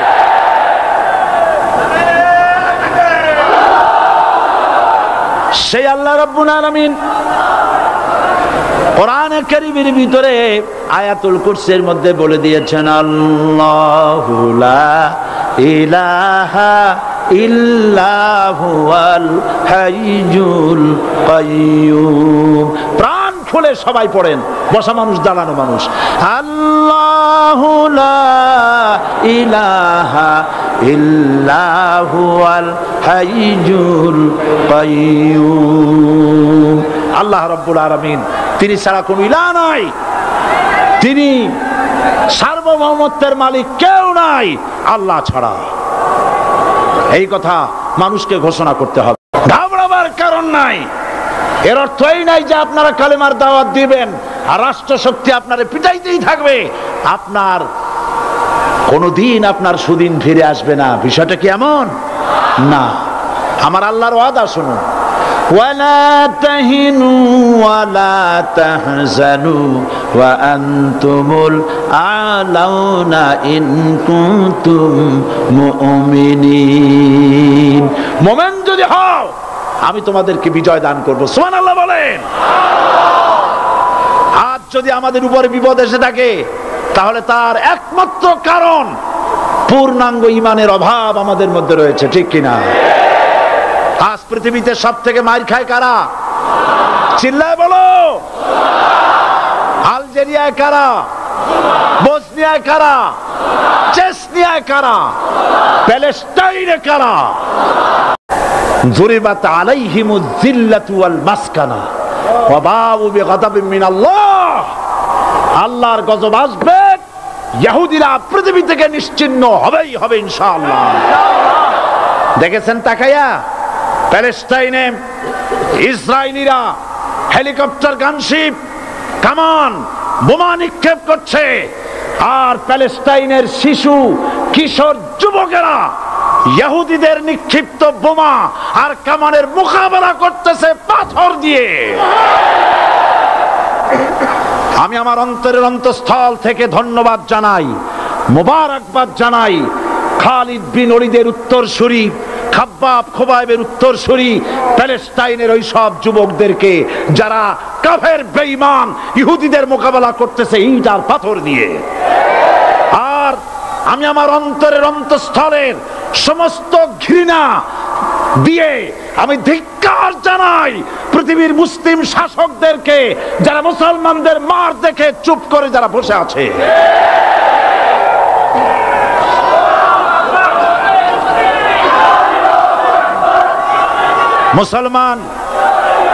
মুসলমান যদি মুসলমানের মতো হয় 10 জন যথেষ্ট। কয়জন যথেষ্ট? কোথায় আছে কথা? আল্লাহ পাক কোরআন শরীফের মধ্যে বলেছেন, একজন যদি হও ইমানদার মুত্তাকি 10 জনের উপরে বিজয়ী হবে। 10 জন যদি হও 100-র উপরে বিজয়ী হবে। 100 যদি হও 1000-এর উপরে বিজয়ী করব। জোরে বলেন সুবহানাল্লাহ।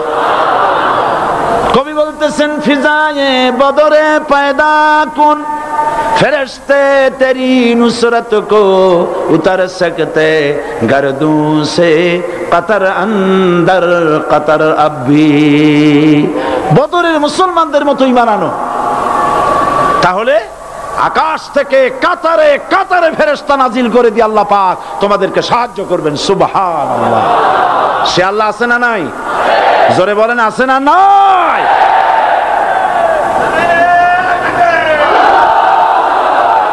সেই আল্লাহ রাব্বুল আলামিন কোরআনে কারীমের ভিতরে আয়াতুল কুরসির মধ্যে বলে দিয়েছেন, আল্লাহু লা ইলাহা ইল্লা হুয়াল হাইয়ুল কাইয়্যুম। প্রাণ খুলে সবাই পড়েন, বসা মানুষ, দাঁড়ানো মানুষ। আল্লাহু লা ইলাহা ইল্লা হুয়াল হাইয়ুল কাইয়্যুম। আল্লাহ রাব্বুল আলামিন, তিনি ছাড়া কোনো ইলাহ নাই, তিনি সার্বভৌমত্বের মালিক, কেউ নাই আল্লাহ ছাড়া। এই কথা মানুষকে ঘোষণা করতে হবে। বাধা, এই কথা বললেই বাধা দেবে কয় শ্রেণীর লোক? 3 শ্রেণী। প্রথম শ্রেণী হচ্ছে কে? রাষ্ট্রশক্তি। আজও তারা বাধা দিচ্ছে। আল্লাহর আইন দিয়ে দেশ চালাও, তারা তাদের মন মর্জি মোতাবেক আইন দিয়ে দেশ চালাবে। আল্লাহ পাক বলছেন, আলা আলাহুল খালকু ওয়াল আমরু। সৃষ্টি যার, আইন চলবে তা। কারো বাবার আইন চলতে পারে না, নিজেদের তৈরি করা আইন চলবে না। ইনিল হুকমু ইল্লা লিল্লাহ। একমাত্র আইন চলবে কার? এই আইন রাসূল করিম সাল্লাল্লাহু আলাইহি ওয়াসাল্লাম মদিনায় কোরআন দিয়ে প্রতিষ্ঠিত করেছিলেন। আল্লাহর বিধান, আল্লাহর সার্বভৌমত্ব কায়েম করেছিলেন। কোরআন সংবিধান হলো, চুরি বন্ধ হলো, ডাকাতি বন্ধ হলো, জেনা বন্ধ হলো, হত্যা বন্ধ হলো, ধর্ষণ বন্ধ হলো, সব কিছু বন্ধ হয়ে গিয়ে মুসলমানেরা শান্তি লাভ করলো, পৃথিবীর মানুষ শান্তি লাভ করলো। সুবহানাল্লাহ বিহামদিহি। আজ মুসলমানেরা শত্রু চেনে না, বন্ধু চেনে না। বন্ধুকে বানায়েছে শত্রু, শত্রুকে বানায়েছে বন্ধু। কে বন্ধু কে শত্রু চিনাই দিবেন কে? আল্লাহ। বলেন কে দিবেন? আল্লাহ রাব্বুল আলামিন কোরআনে কারীমের মধ্যে পরিষ্কার করে বলেছেন, লাতাজিদান্না আশাদ্দান নাসি আদাওয়াতান লিল্লাযীনা আমানুল ইয়াহুদা ওয়াল্লাযীনা আশরাকু। আল্লাহ পাক বলছেন, হে রাসূল, মানুষের ভিতরে দুইটা শ্রেণী মুমিনদের জন্য সবথেকে জঘন্য দুশমন। কয়টা শ্রেণী? দুইটা। একটা হলো ইহুদ আর একটা হলো মুশরিক। একটা হলো ইহুদি আর একটা হলো মুশরিক। এটা হলো তোমাদের দুশমন। আর আজ আমাদের দেশে, পৃথিবীর বিভিন্ন দেশে মুসলমানেরা মুশরিকদের সঙ্গে সম্প্রীতি বাড়াচ্ছে, মুসলমানদের সাথে শত্রুতা বাড়াচ্ছে। তো দুনিয়ার ময়দানে আপনি যা কামাই করবেন এখানে রেজাল্ট আউট হবে, এখানে আপনি পাবেন ফল, এখানে পাবেন। যা করবেন, এখানে গাছ লাগাবেন, ফল লাগাবেন, এখানে পাবেন। আর আল্লাহর জন্য যেটা করবেন সেটার ফল, সেটার রেজাল্ট কিয়ামতে বাইর হবে। সুবহানাল্লাহ। এখানে পরীক্ষা দিয়ে যদি কেউ ফেল করে, ম্যাট্রিক পরীক্ষা দিয়ে ফেল করেছে, ফাজেল পরীক্ষা দিয়ে ফেল করেছে, আবার পরীক্ষা দিয়ে পাশ করার সুযোগ আছে, আবারও ফেল করেছে, আবারও পরীক্ষা দিয়ে পাশ করার সুযোগ আছে। 10 বার যদি ফেল করে আরো 10 বার পরীক্ষা দিয়ে পাশ করার সুযোগ আছে। কিন্তু কিয়ামতের দিন আল্লাহ রাব্বুল আলামিনের জীবনের পরীক্ষায় কোনো মানুষ যদি আল্লাহর আদালতে ফেল করে বসে একবার, দ্বিতীয়বার পরীক্ষা দেওয়ার আর কোনো সুযোগ নাই। এই পৃথিবীতে যদি কেউ নিম্ন আদালতে মামলায় হেরে যায়, জজ কোর্টে করবে, যদি হেরে যায় হাইকোর্টে করবে, হেরে গেলে আপিল করবে সুপ্রিম কোর্টে, সুপ্রিম কোর্টেও যদি হেরে যায় তাহলে প্রেসিডেন্টের কাছে আপিল করবে। সুযোগ আছে কয়েকবার। কিন্তু কিয়ামতের দিন জীবনের আদালতে কোনো মানুষ যদি একবার ফেল করে বসে, জীবনের মামলায় যদি একবার হেরে যায়, দ্বিতীয়বার আপিল করার আর কোনো জায়গা নাই। সে আখেরাতে রেজাল্ট আউট হবে। আমরা সব মরে যাব, আমরা সব কি হব? সব মরে যাব। আল্লাহ পাক আমাদেরকে উঠাবেন। আবার মানুষকে কবরে রাখার সময় আমরা কি বলি? মিনহা খালাকনাকুম, জানেন না? পড়েন, মিনহা খালাকনাকুম ওয়া ফিহা নুঈদুকুম ওয়া মিনহা নুখরিজুকুম তারাতান উখরা। এই মাটি দিয়ে তোমাকে তৈরি করা হয়েছিল, এই মাটির মধ্যে রেখে গেলাম, এর থেকে আবার তোমাকে উত্থিত করা হবে। কে বলতেছেন কথা? আল্লাহ পাক বলছেন, আল্লাহ তাআলা বলছেন। কি নিষ্ঠুর এই পৃথিবী! ভেবে দেখেছেন কি একবারও কি ভেবে দেখেছেন এই পৃথিবী কত নিষ্ঠুর? এই সন্তান সন্ততি সব একটি মোহ, একটি মায়া, একটি মহব্বত, একটি প্রতারণা। যে বইয়ের জন্য হারাম ইনকাম করেছেন, যে সন্তানদের জন্য হারাম ইনকাম করেছেন, জান দিলেন, রক্ত দিলেন, জীবন দিলেন, সারা রাত কষ্ট করেছেন, দৌড়দৌড়ি করেছেন, যখন মরে গেলেন, যে বাচ্চাটা আপনি করে না দিলে কলিজা ঠান্ডা হয় না, সেই বাচ্চা বলবে, মাকে বলবে, মা বাপের লাশ যে রুমে আছে আমার সেখানে নিও না, আমার ভয় করে। ঠিক কিনা? স্ত্রীও আরো 2-1 লোক না হলে লাশের ঘরে থাকতে পারবে না, তারও ভয় করবে। থাকলে বড় জোর মা থাকতে পারে, বাপ থাকতে পারে। যাকে বিবাহ করার পর অনেক সন্তান আছে, মা বাপকে চোখে দেখতে পারে না, বউর কথা মতো মায়ের সাথে কথা বলা বন্ধ করে দেয়। হয়তো কুমিল্লা এরকম নাও থাকতে পারে। বউ তো নালিশ করছে, মায়ের সাথে কথা কয় না, আবার বলে এই বুড়িটা মরে না কেন? নাউযুবিল্লাহ, নাউযুবিল্লাহ। বুড়িটারে মরার কথা বলতেছো তুমি।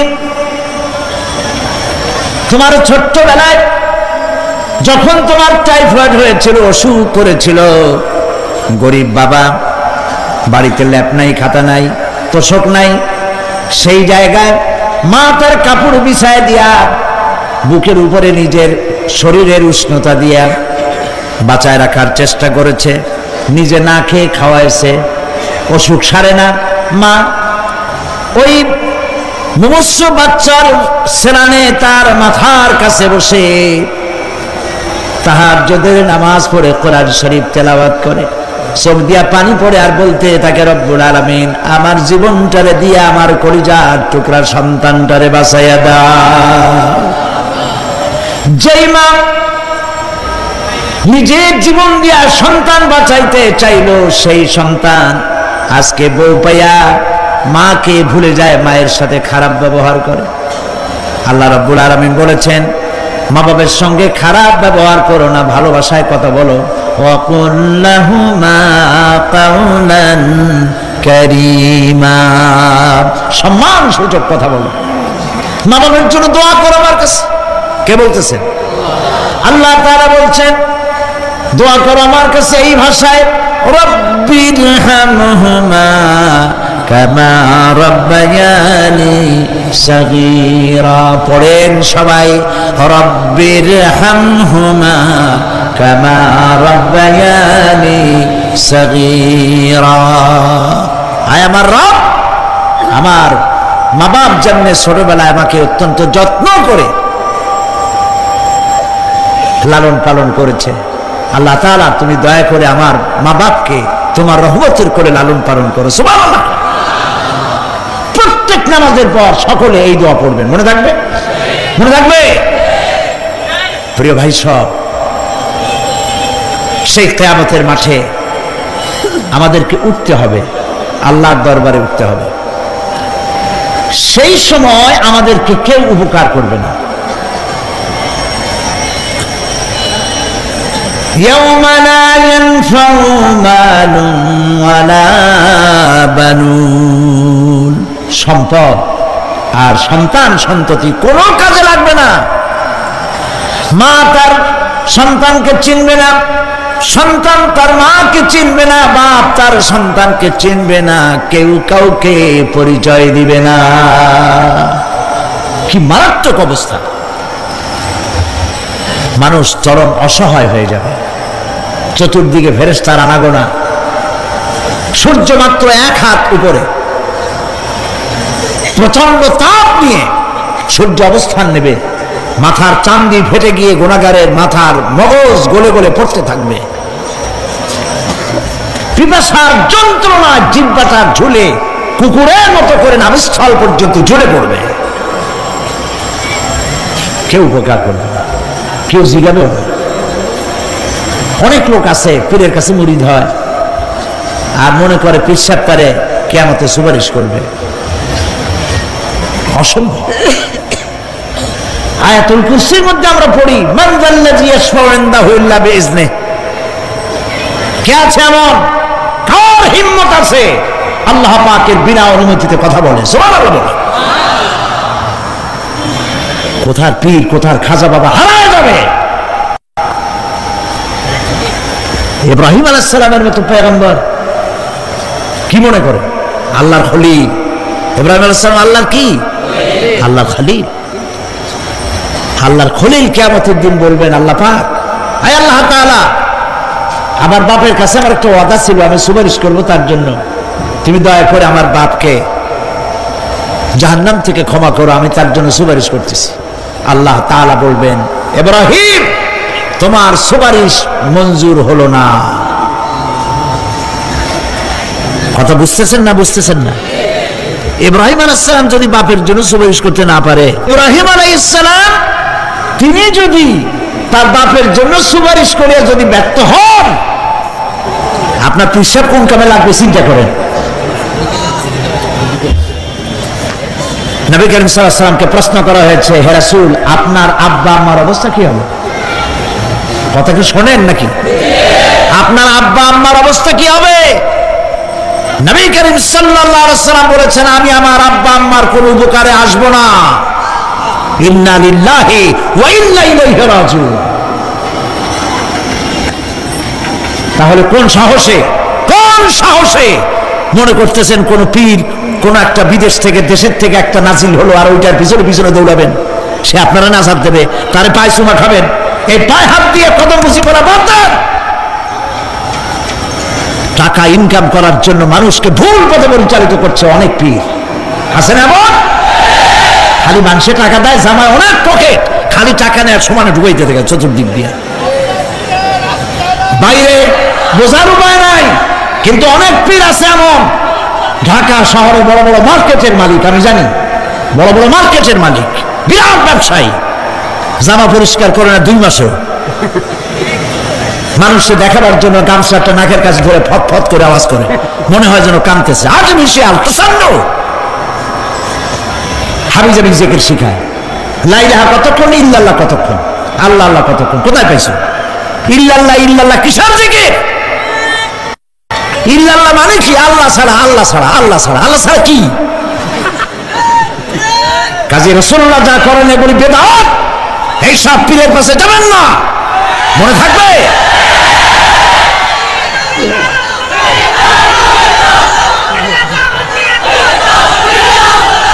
প্রিয় ভাই সব, কিয়ামতের দিন আপনার আমল, একমাত্র আমল আপনাকে বাঁচাইতে পারবে। এই কোরআন শরীফে আল্লাহ পাক বলেছেন, ইয়া আইয়ুহাল্লাযীনা আমানু আবতাগু ইলাইহিল ওয়াসিলা, হে বিশ্বাসীরা ওসিলা ধরো। ধুরন্ধর এক শ্রেণীর লোকেরা এর অর্থ করেছে পীর ধরো। দুনিয়ার কোন তাফসীর, যত মুফাসসির পৃথিবীতে জন্মগ্রহণ করেছেন, কোন মুফাসসির এটা বলেন নাই আবতাগু ইলাইহিল ওয়াসিলার মানে হলো পীর ধরো। বরং সমস্ত তাফসীর মুহাক্কিকিন বলেছেন আবতাগু ইলাইহিল ওয়াসিলা আয় আমলে সালেহ, নেক আমলের ওসিলা ধরো। সুবহানাল্লাহ, নেক আমলের ওসিলা ধরো। প্রিয় ভাই সব, ধান্দাবাজি ছাড়তে হবে। কিয়ামতের দিন মানুষ একেবারে অসহায় হয়ে যাবে, কেউ সাহায্য করবে না। এমন কিছু ছিল না যার ঘষা দিয়ে অথবা জাদুর ছোঁয়া দিয়ে মৃত্যু প্রায় জাতিকে প্রাণ দিয়ে দিলেন, অন্ধ জাতিকে চক্ষুষ্মান করে দিলেন, জড় পদার্থগুলিকে দুনিয়ার শ্রেষ্ঠ মানুষ বানায় দিলেন। কি করে এটা হলো? কবি হালি বলেছেন, উতর কর গারে হেরা সে সুয়ে কওম আয়া, উতর কর গারে হেরা সে সুয়ে কওম আয়া, और एक नुस्खे किमिया साथ लाया। হেরা পাহাড় থেকে নেমে এলেন সরওয়ারে দো আলম সাল্লাল্লাহু আলাইহি ওয়াসাল্লাম, হাতে নিয়ে আসলেন একটা পরশ পাথর, কিমিয়া, এমন পরশ পাথর নিয়ে এলেন যার ছোঁয়া লেগে, যার স্পর্শ লেগে লোহাগুলি সোনা হয়ে গেল। সুবহানাল্লাহ পড়েন, সুবহানাল্লাহ পড়েন। পরশ পাথরের খাসিয়ত হচ্ছে, পরশ পাথর যদি লোহায় লাগে, লোহা কি হয়ে যায়? স্বর্ণ হয়ে যায়।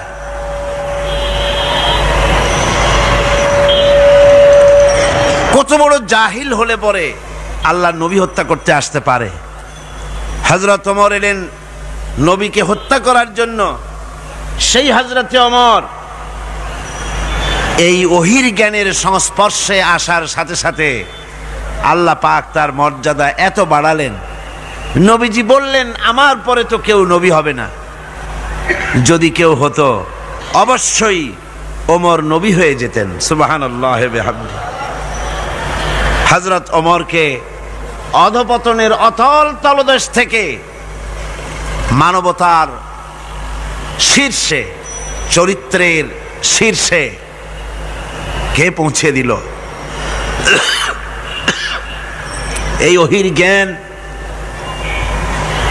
এর পেছনে কাজ করেছিল, এ কোরআন কাজ করেছিল। বন্ধুগণ, আজ পৃথিবীর মানুষেরা কলেজে, বিশ্ববিদ্যালয়, মাদ্রাসায় সিলেবাসের অনেক বই পড়ে। সিলেবাসের এত বই পড়ার পর চরিত্র কি হল? মানুষকে কি দিতে পারলো? আপনারা আমাকে বলেন। বর্তমান শিক্ষা ব্যবস্থা, কলেজগুলি, বিশ্ববিদ্যালয়গুলি, পৃথিবীর যে কোনো বিশ্ববিদ্যালয়গুলি পৃথিবীর মানুষকে কি দিল? অধিকাংশ ক্ষেত্রে জনগণকে উপহার দিয়েছে সন্ত্রাস,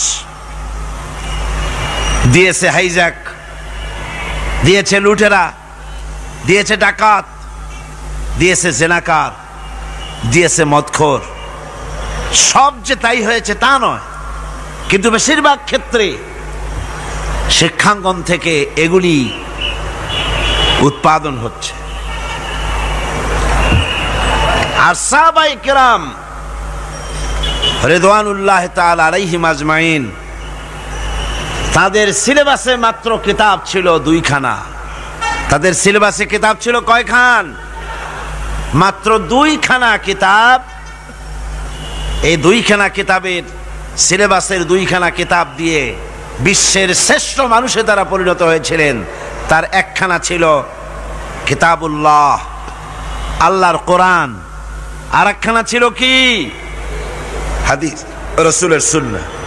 সিলেবাসের মাত্র 2খানা কিতাব পড়ার পর এই জাতির চরিত্র কোথা থেকে কোথায় চলে গেল। যারা ছিল চোর ডাকাত, তারা সম্পদের পাহারাদার হলো। যারা ছিল নারীর সতীত্বের জম, তারা নারীর সতীত্বের পাহারাদার হলো। যারা মানুষের রক্ত মাংস নিয়ে খেলা করত, তারা জনগণের রক্ত এবং সম্পদ, ইজ্জতের, নিরাপত্তার মুহাফেজ হয়ে গেল। এই যে বিরাট পরিবর্তন আসলো, এই পরিবর্তন আনয়নের পেছনে সবচাইতে বড় ভূমিকা ছিল কোরআনের। সবচাইতে বড় ভূমিকা কার? আল্লাহ রাব্বুল আলামিন বলেছেন, আলিফ লাম রা কিতাবুন আনজালনাহু ইলাইকা লিতুখরিজান নাসা মিনাজ যুলুমাতি ইলান নূর। আলিফ লাম রা কিতাবুন আনজালনাহু ইলাইকা, হে নবী আমি আপনার প্রতি একখানা কিতাব অবতীর্ণ করলাম। এটা এমন একখানা কিতাব যা দিয়ে আপনি লিতুখরিজান নাসা মিনাজ যুলুমাতি ইলান নূর, মানব মণ্ডলীকে অন্ধকার সমূহ থেকে, পঞ্জীভূত জমাট বাঁধা অন্ধকার সমূহ থেকে মানুষগুলিকে আলোর দিকে নিয়ে আসবেন। এই জন্য কোরআন দিলাম। কোরআন এসেছে মানুষকে অন্ধকার থেকে আলোর দিকে টেনে আনার জন্যে। অন্ধকার সমূহ, এর অর্থ হচ্ছে পৃথিবীতে মানুষের তৈরি করা যত মতবাদ আছে সব হলো অন্ধকার, আর আলো হচ্ছে ইসলাম। আলো কি? সবাই বলেন আলো কি? ইসলাম। রাসূল করিম সাল্লাল্লাহু আলাইহি ওয়াসাল্লাম এই কোরআন দিয়েই মৃত্যুপ্রায় জাতিটাকে পৃথিবীর শ্রেষ্ঠ জাত বানায় দিলেন। তার মধ্যে যে জিনিসটি তিনি সৃষ্টি করেছিলেন, যার মাধ্যমে জাতির এই উন্নতি হলো, অগ্রগতি হলো, সেটা হলো ঈমান। সে জিনিসটা কি ছিল? আরো জোরে বলেন, সেটা কি ছিল? ঈমান, বিশ্বাস। এই বিশ্বাস, এই ঈমান, এটার মূল্যই সবচাইতে বেশি। আপনি কতবার সেজদা করলেন, কতবার পূর্ব পশ্চিমে মুখ ঘুরালেন, এটাই কিন্তু মূল কথা নয়। গত দুদিন এ কথাই আপনাদের সামনে আলোচনা করা হয়েছে। আজকে বাকি কথাগুলি বলবো ইনশাআল্লাহ। সবাই বলেন ইনশাআল্লাহ। একটু জোরে সোরে জিকির করেন, লা ইলাহা ইল্লাল্লাহ, লা ইলাহা। গত 2 দিন আমরা আলোচনা করতেছিলাম যে বিষয়ের উপরে, সে বিষয়টা ছিল এই, আল্লাহ পাক বলছেন, লাইসাল বিররা আন তুওয়াল্লু ওয়ুজুহাকুম কিবালাল মাশরিকি ওয়াল মাগরিব ওয়ালাকিন্নাল বিররা মান آمن بالله واليوم الآخر والملائكة والكتاب والنبيين ليس البر أن تولوا وجوهكم পূর্ব পশ্চিমে মুখ ঘোরানো, তোমাদের চেহারাটা পূর্ব পশ্চিমে ঘোরানো, এটাই প্রকৃতপক্ষের কোনো কল্যাণমূলক কাজ নয়। আসল নেক কাজ হচ্ছে মান আমানা বিল্লাহ, যে ব্যক্তি আল্লাহর প্রতি ঈমান এনেছে।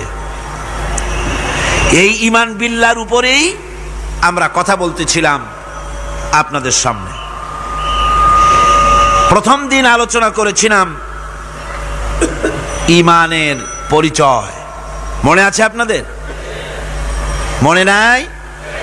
প্রথম দিন আলোচনা করেছিলাম ঈমানের পরিচয়। আর গতকাল কি করেছি?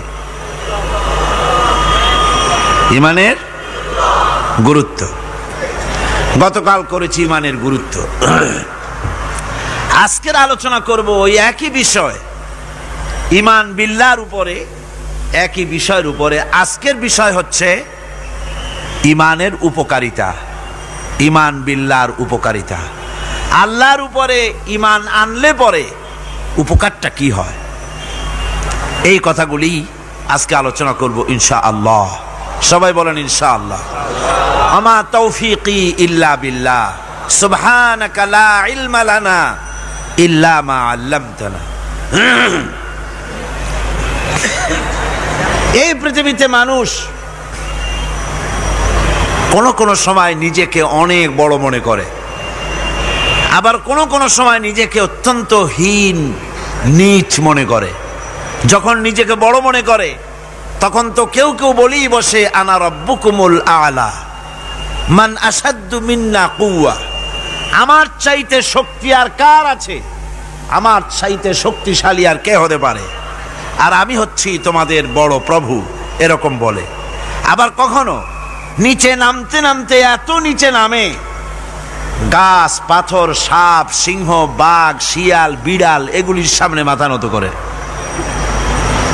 এখন এ মানুষের আসল পজিশনটা কি, মূল পজিশন কি? ঈমান তাকে পজিশন শিখায়। ঈমানের প্রথম উপকারিতা যেটা, সেটা হলো তার মধ্যে আত্মসম্ভ্রম, শখসিয়ত, পার্সোনালিটি সৃষ্টি করে দেয়, আত্মমর্যাদার উন্মেষ ঘটিয়ে দেয়। আল্লাহর প্রতি ঈমান মানুষকে দীনতা থেকে, হীনতা থেকে, নীচতা থেকে উদ্ধার করে মর্যাদার উচ্চ শিখরে আরোহণ করিয়ে দেয়। সে অন্যের নিকটে হাত পাতত, সে গাছের সামনে মাথা নত করত, সে পাথরের সামনে মাথা নত করত, সাপকে ভয় পেত, সাপকে পূজা করত। কিন্তু যখন এই মানুষটি আল্লাহর উপরে ঈমান আনলো, যখন এই মানুষ পড়ল লা ইলাহা ইল্লাল্লাহু মুহাম্মাদুর রাসূলুল্লাহ, জোরে পড়েন না লা। মাইকটা আমার কানে আওয়াজ আসে না, কি জোরে আওয়াজ হচ্ছে, সেই জন্য আমার অসুবিধা হচ্ছে। এমন হওয়া উচিত যাতে আমি শুনতে পাই। এই কালেমা যখন পড়ল তখন সে নিজেকে চিনতে পারলো, সে বুঝতে পারলো যে আমি যাদের সামনে মাথা নত করি, যাদের সামনে আনুগত্য করি, এগুলি তো আবার আর একজনের গোলাম। আল্লাহ রাব্বুল আলামিন কোরআনে কারীমের মধ্যে বলেছেন ইয়াবতাগুনা ইলা রাব্বিহিমুল ওয়াসিলা। আল্লাহ পাক বলেন, যারা নাকি মানুষগুলি যার সামনে মাথা নত করে, যাদেরকে প্রভু বলে, দেবতা বলে, উচ্চ শক্তি সম্পন্ন মনে করে, যাদের পেছনে ঘুরে, যাদের কাছে হাত পাতে, তারাই তো আবার আল্লাহর কাছে যাওয়ার জন্য ওসিলা তালাশ করে। সুতরাং তার ভুল ভেঙে যায়। সে তখন দেখতে পায়, সে তখন বুঝতে পারে যে একজন এমন শক্তি আছে একমাত্র তার কাছেই মাথা নত করতে হয়, আর কারো কাছে করা যায় না। কোরআনে কারীম বলছে, ইন্নাল্লাযীনা তাদউনা মিন দুনিল্লাহি ইবাদুন আমসালুকুম। আমি আল্লাহকে বাদ দিয়ে তোমরা যার অনুসরণ করো, আমি আল্লাহকে বাদ দিয়ে তোমরা যাকে ডাকো নিজের হাজাত পুরা করার জন্য, নিজের উদ্দেশ্য পুরা করার জন্য, মনস্কামনা পূর্ণ করার জন্যে আমি আল্লাহরে বাদ দিয়ে যাদের ডাকো, ওরা তোমার মতো আমার গোলাম। তুমি যেমন আমার গোলাম, ওটাও আমার গোলাম। তুমি সূর্যের পূজা করো, সূর্য তো আমার গোলাম। তুমি চাঁদের পূজা করো, চাঁদ তো আমার গোলাম। তুমি তো গরু পূজা করো, গরু আমার সৃষ্টি। তুমি তো মাটি দিয়া তৈরি করা মূর্তি বানাইয়া পূজা করো, মাটি তো আমার বানানো। তুমি কাঠ দিয়া পাথর দিয়া মূর্তি বানাও, এগুলির সামনে মাথা নত করো, ওগুলি তো আমার কাঠ আমার পাথর সব আমার। আর আমার গোলামগুলির সামনে তুমি নিজে গোলামি করার জন্য মাথা পেতে দাও, ওই গোলাম তোমার কোনো উপকার করতে পারবে না। সুতরাং আত্মমর্যাদা সৃষ্টি হয়ে যায়, শখসিয়ত পয়দা হয়, পার্সোনালিটির সৃষ্টি হয়। ইমানের এটা সবচাইতে বড় উপকার। মানুষ হীনতা থেকে, নীচতা থেকে তাকে ঊর্ধ্বে উঠায় আনা হয়। মানুষ দেখতে পায়, যদি চোখ থাকে, যদি আকল থাকে, তাহলে দেখতে পায় যেগুলির সামনে তারা মাথা নত করে ওগুলি নিজেরও কোনো উপকার করতে পারে না, অন্যকে উপকার করা তো দূরের কথা, অপরের উপকারও সে করতে পারে না। একবার আল্লাহ নবীর কাছে এক মুশরিক এসেছিলেন। একজন মুশরিক এসেছে একটা ভাঙ্গা মূর্তি নিয়ে এসেছে। হুজুর বললেন, তোমার মূর্তি ভাঙ্গা কেন? লোকটি বলল, হুজুর এটা হচ্ছে আমার খোদা, এইটারে নিয়ে আমি সব সময় থাকি যাতে সব রকমের বিপদ থেকে আমি বাঁচতে পারি। পথিমধ্যে আমার পেশাব পায়খানার হাজত হলো, এই মূর্তিকে আমি রাস্তায় দাঁড় করায় রেখে চলে গেলাম।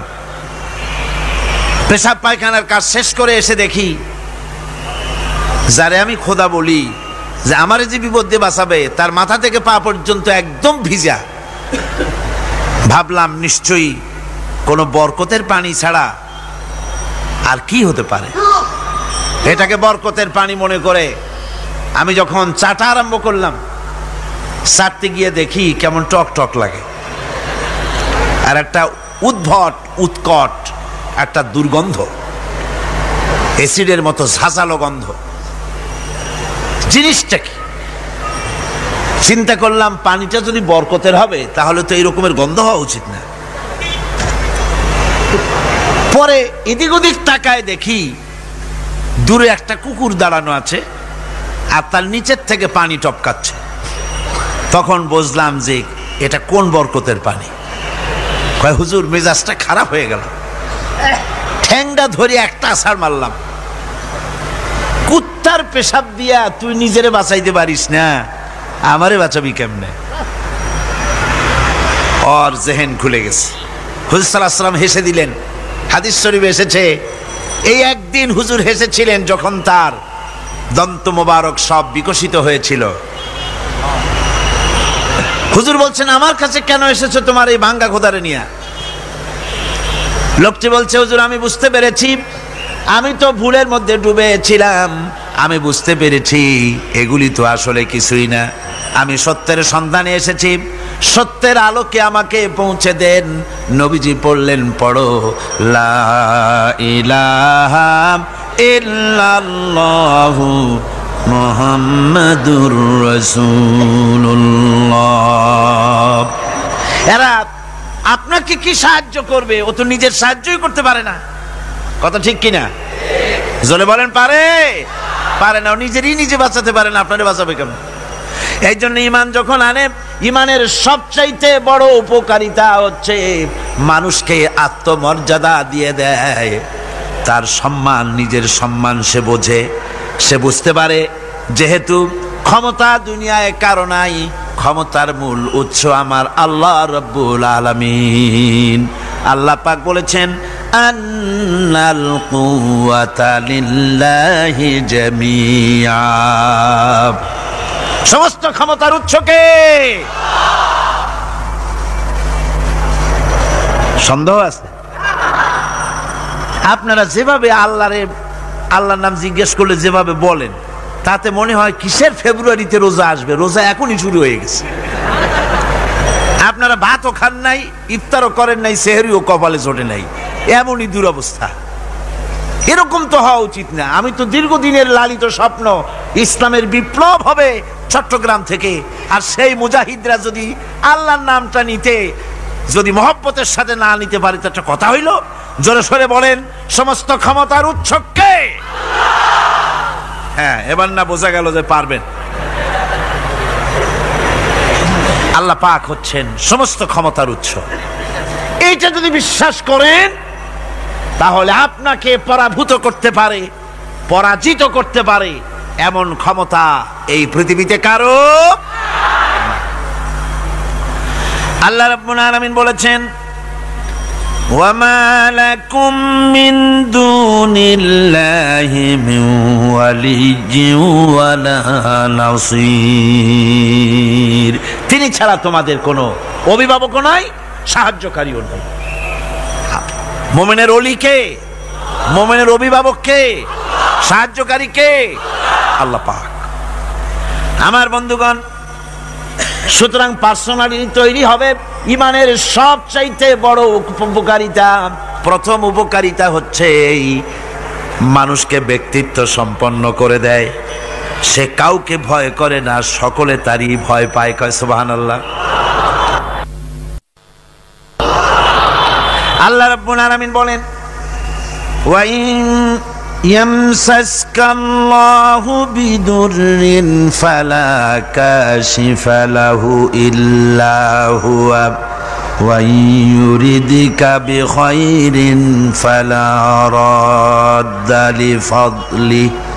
আল্লাহ পাক বলছেন, আল্লাহ রাব্বুল আলামিন তোমাকে যদি কোনো বিপদ দেন, এই বিপদ থেকে তোমাকে কেউ মুক্ত করতে পারবে না, কেউ বাঁচায় দিতে পারবে না। আল্লাহ যদি তোমার জন্য বিপদ রেখে দিয়া থাকেন, এই বিপদ থেকে বাঁচাবার ক্ষমতা কারো নাই।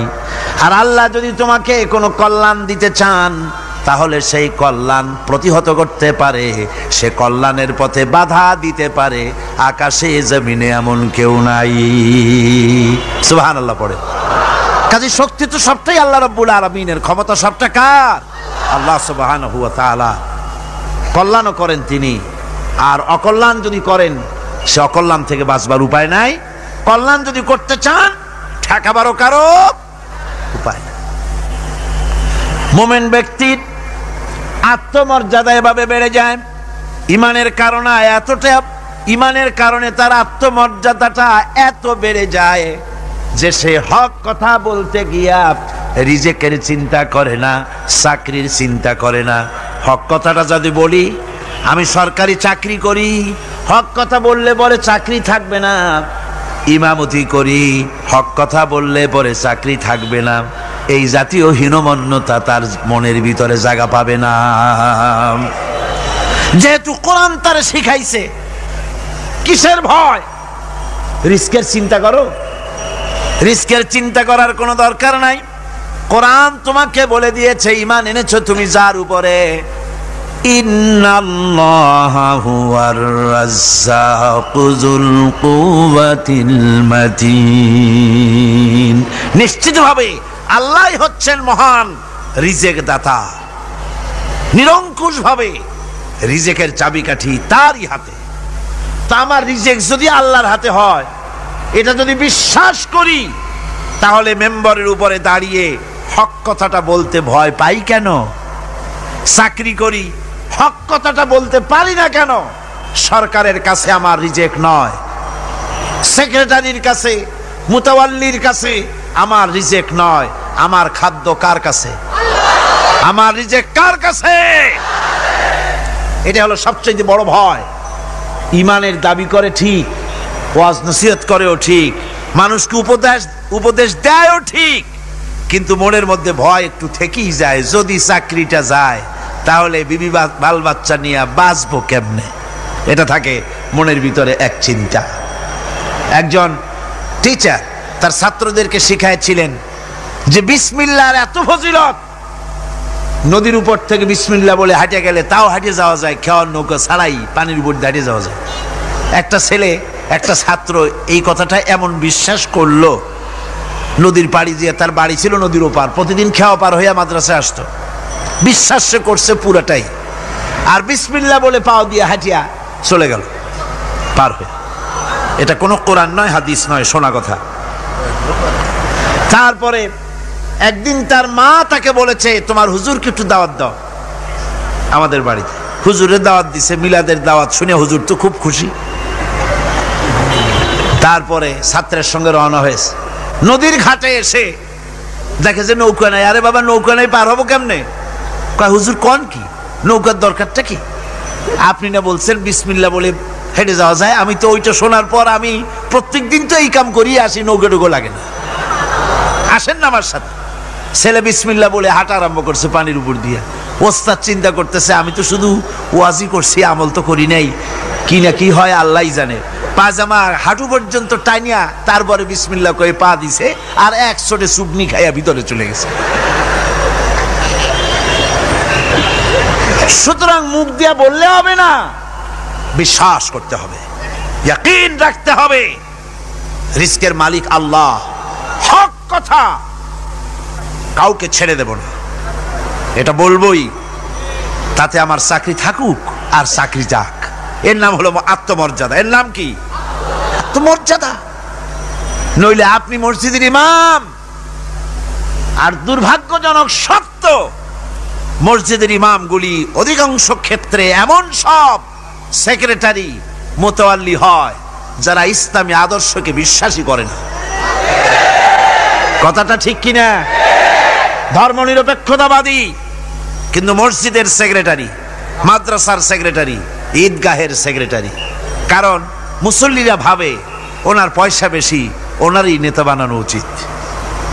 অথচ কোরআন নিষেধ করেছে এমন কোন লোক মসজিদের মোতাওয়াল্লি সেক্রেটারি হতে পারে না যে ব্যক্তি আল্লাহর পথে পরিচালিত নয়, যে আল্লাহকে মানুষের চাইতে বেশি ভয় না করে, যে ব্যক্তির ভিতরে দ্বীন নাই, ঈমান নাই, ইসলামী আদর্শ নাই, শুধু পয়সার বিনিময় সেক্রেটারি মেম্বার মোতাওয়াল্লি হয়ে বসে আছে, আর ইমাম ভয়ের চোটে কথা বলে না।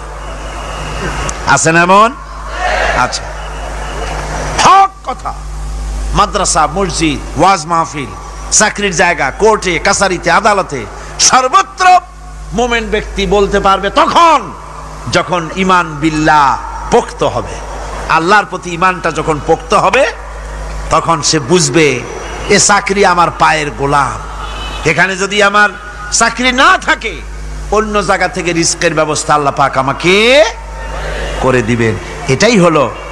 এটাই হচ্ছে ঈমান বিল্লাহর প্রথম উপকারিতা। পয়লা নম্বরের উপকারিতা, মানুষকে পার্সোনালিটি সৃষ্টি হয়ে যায়, তার মধ্যে শক্তি আসে, ঈমানি মজবুতি আসে, তার মধ্যে শখসিয়ত আসে, তার মধ্যে ব্যক্তিত্ব আসে, আত্মমর্যাদা আসে, আত্মসম্ভ্রম সৃষ্টি হয়। এটা হলো পয়লা নম্বরের উপকার। ঈমান আনার জন্যে, আল্লাহর প্রতি মানুষ ঈমান আনলে পরে 2 নম্বরের যে উপকারটা হয় সেটা হলো মানুষের ভিতর থেকে অহংকার দূর হয়ে যায়, অহংকার থাকে না। যে ব্যক্তি ঈমান বিল্লাহ যার ভিতরে ঢুকে যায়, আল্লাহর ঈমান পরিপূর্ণরূপে এসে যদি যায়, তাহলে তার ভিতরে অহংকার থাকে না। কেন থাকে না? অহংকার থাকে না এই জন্য, যেহেতু মোমেন ব্যক্তি জানে আল্লাহ রাব্বুল আলামিন জানে, আল্লাহ রাব্বুল আলামিনের সামনে বান্দা জানে, কথা বুঝতে পারে, কোরআন পড়ে জানে যে আমি আল্লাহর সামনে সম্পূর্ণ অসহায়। অসহায় যে যার কিচ্ছু নাই, সে কি অহংকার করতে পারে? অর্থ নাই, বিত্ত নাই, কিছু নাই, সে কি অহংকার করে? অহংকার কারা করে? অহংকার করে যাদের অর্থ আছে, বিত্ত আছে, শিক্ষা আছে, বিদ্যা আছে, স্বাস্থ্য আছে, জমি আছে, জমা আছে, বাড়ি আছে, কল আছে, কারখানা আছে, গাড়ি আছে, এরাই না অহংকার করে। কিন্তু ঈমান বিল্লাহ যখন আসি তখন সে বুঝতে পারে আমার শক্তি কোনো শক্তি নয়, ওয়া হুয়াল কাহিরু ফাওকা ইবাদি। সমস্ত আল্লাহ রাব্বুল আলামিন বলছেন সমস্ত বান্দার উপরে কর্তৃত্ব হচ্ছে আল্লাহ পাকের। আল্লাহর কর্তৃত্ব থেকে বেরিয়ে আসার ক্ষমতা কারো নাই। সবচাইতে শ্রেষ্ঠ শক্তি কার? আল্লাহ পাক। ওই আল্লাহ রাব্বুল আলামিন বলেছেন, চ্যালেঞ্জ করেছেন, যদি সম্ভব করতে পারো, অহংকার করতেছ, বড়াই করতেছ, যদি সম্ভব করতে পারো আমার জমিন থেকে বেরিয়ে যাও। যদি সম্ভব করতে পারো, অহংকার তো খুব করো, বাস করো আমার জমিনের উপরে, খাও আমার ফসল, জীবন আমি দিলাম, চক্ষু আমি দিলাম, আমার চোখ দিয়ে দেখো, আমার দেওয়া কান দিয়ে শোনো, আমার দেওয়া বিবেক দিয়ে চিন্তা করো, সব তো আমি দিয়েছি, তারপরেও যদি অহংকার করো। ইয়া মাশারাল জিন্নি ওয়াল ইনসি ইন ইসতাতাতুম আন তানফুযু মিন আকতারিস সামাওয়াতি ওয়াল আরদ ফানফুযু লা তানফুযুনা ইল্লা বিসুলতান। হে পৃথিবীর মানুষেরা, হে পৃথিবীর জিনেরা, ইয়া মাশারাল জিন ওয়াল ইনস, হে পৃথিবীর মানুষ, মনুষ্য জাতি এবং জিন, যদি সম্ভব করতে পারো তাহলে আমার ইহাতা থেকে, আমার জমিন থেকে, আমার জমিনের উপর থেকে বেরিয়ে যাও। এমন দেশে যাও যেখানে আমার সূর্য নাই, যেখানে আমার চন্দ্র নাই, যেখানে আমার আলো নাই, যেখানে আমার বাতাস নাই, অক্সিজেন নাই, আমার পানি নাই, এমন কোন জায়গা যদি পাও বেরিয়ে চলে যাও। যাওয়া যাবে? আর যারা জবাব দিলেন না তারা পারবেন বুঝি? যাওয়া যাবে? আল্লাহ পাক বলছেন ফানফুযু লা তানফুযুনা ইল্লা বিসুলতান। আমার রাজত্ব থেকে, আমার ইহাতা থেকে, আমার পরিমণ্ডল থেকে, আমার কর্তৃত্ব থেকে বেরিয়ে যাওয়ার কোনো পথ নাই। কেউ বেরিয়ে যেতে পারবে না। আকাশ দিয়ে, জমিন দিয়ে পরিবেষ্টন করে রেখেছি, পালাবার উপায় নাই, ভাগবার জায়গা নাই। এই কথা মোমেন যখন পড়ে আস্তে করে মাথা নিচু হয়ে আসে, আমি কত দুর্বল আমার মহান আল্লাহর সামনে। সুবহানাল্লাহ। এই জন্য আমি বলি, কিসের বড়াই করবেন? কিসের বড়াই? বিদ্যার বড়াই। কতটা বিদ্যা অর্জন করেছেন, কতটুকুন শিখেছেন? আপনার থেকে আরো অনেক শিক্ষাবিদ রয়েছেন, আবার তার থেকে আরো অনেক শিক্ষাবিদ রয়েছেন, কতটুকু শিখেছেন? এখনো ছাত্র অনেক কিছু আছে যা আপনি আজও জানতে পারেন নাই। সারা জীবন আমরা তালিবে ইলম, সারা জীবন আমরা ছাত্র। মুহাদ্দিস হন, মুফাসসির হন, প্রফেসর হন, প্রিন্সিপাল হন, যেই হন না কেন, চিকিৎসাবিদ, চিকিৎসা বিজ্ঞানী, রাষ্ট্রবিজ্ঞানী, দার্শনিক, যেই হোক না কেন, সব ছাত্র। সব কি? ছাত্র। বহু কিছু এমন আছে যা আজও মানুষ উদ্ধার করতে পারে নাই, শিখতে পারেনি। সুতরাং শিক্ষার বড়াই করবে। এরপরে অর্থের বড়াই করবা। কয়টা টাকার মালিক হয়েছে তুমি? টাকার বড়াই করে মানুষ। জিজ্ঞেস করা হয়, মিয়া সাহেব রোজা রাখেন না কেন? কয় রোজা রাখবো, চাউলের অভাব আছে নাকি? না ধানের অভাব আছে, না টাকার অভাব আছে। নাউযুবিল্লাহ। কত টাকা হয়েছে? আল্লাহ রাব্বুল আলামিন যদি ইচ্ছা করেন এমন রোগ দিয়া দিতে পারেন, হার্টের ভিতরে ক্যান্সার দিয়ে দিতে পারেন, ব্রেনের ভিতরে টিউমার দিয়ে দিতে পারেন, রক্তের ভিতরে ক্যান্সার দিয়ে দিতে পারেন, হাড়ের ভিতরে ক্যান্সার ঢুকায় দিতে পারেন। এমন রোগ হয়ে যেতে পারে ডাক্তারের 14 গোষ্ঠী গুলে খেলেও রোগ ভালো হবে না। সারা জীবন যত টাকা কামাই করেছেন গোষ্ঠী বেচতেও ঔষধের পয়সা হবে না। পারবে কিনা আমার আল্লাহ? জোরে বলেন পারবেন কিনা? পারবেন, প্রচন্ড ক্ষমতা। কাজী বান্দা যখন এগুলি পড়ে মাথাটা নিচু হয়ে আসে যে ক্ষমতা তো তার, বড়াই করার কোনো উপায় নাই। আমরা কিতাবের মধ্যে পড়েছিলাম, সেই আল মুস্তাতরফ একটা কিতাব ছিল, আলেমে পড়ানো হতো। মৌলানা শামসুদ্দিন সাহেব পড়েছেন নিশ্চয়ই? জি, ওলামারা পড়েছে। সেই কিতাবে আলেম ক্লাসে পড়ানো হতো তখন আমাদেরকে একটা আরবি সাহিত্য। ওই আরবি সাহিত্যের ভিতরে পড়েছিলাম, সেখানে এক জমিদার বিবাহ করেছে, তারপরে তার নবপরিণীতা স্ত্রীকে নিয়ে খেতে বসেছে। এমন সময় এক ভিক্ষুক এসেছে। জমিদার রাগ হয়ে দরজার কাছে দিয়ে বেচারাকে ধমক দিয়ে বের করে দিয়েছে, ভিক্ষা নেওয়ার আর তুমি সময় পাও না, আমি বিয়ে করেছি, নতুন বউ নিয়ে খাইতে বসছি, বেরো এখান থেকে। গলায় ধাক্কা দিয়া ফালাইয়া তারপরে তাড়াই দিছে। বাস কয়েক বছর পর এই জমিদারের জমিদারি গেল, টাকা গেল, পয়সা গেল, সব শেষ। বউ পুষবে এমন পয়সাও নাই, বউ তার থেকে বিচ্ছিন্ন হয়ে গেল, বউকে তালাক দিয়ে দিল।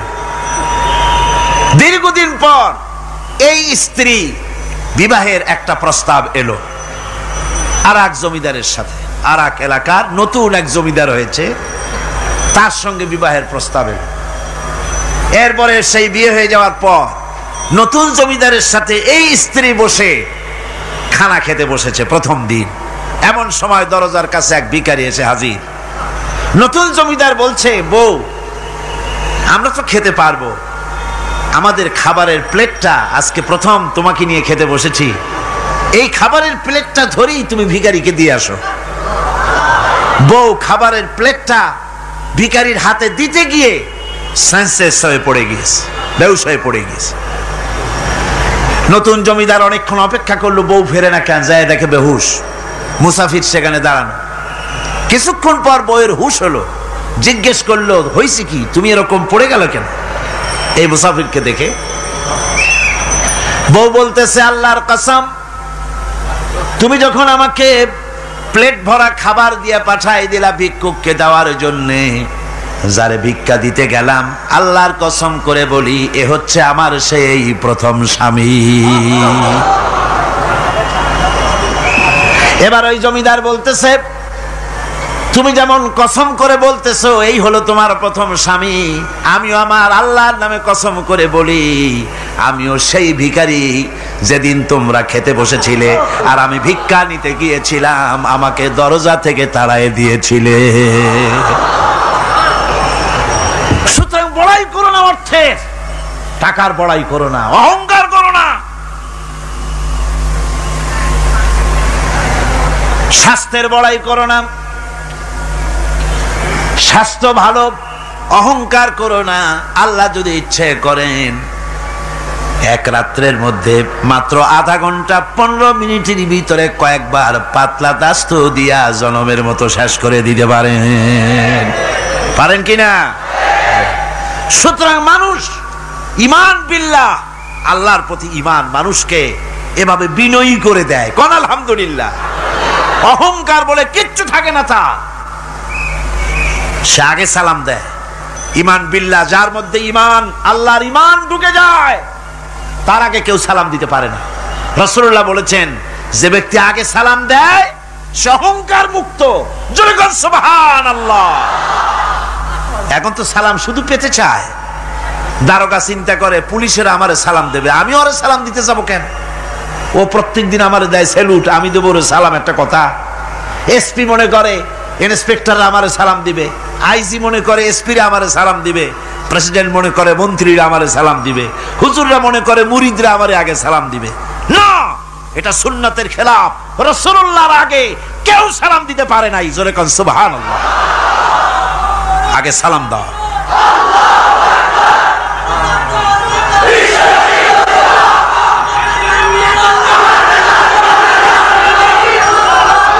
এই সালামের প্রচলন এই সালামের প্রচলন মুসলমানদের মধ্যে বেশি বেশি হওয়া উচিত।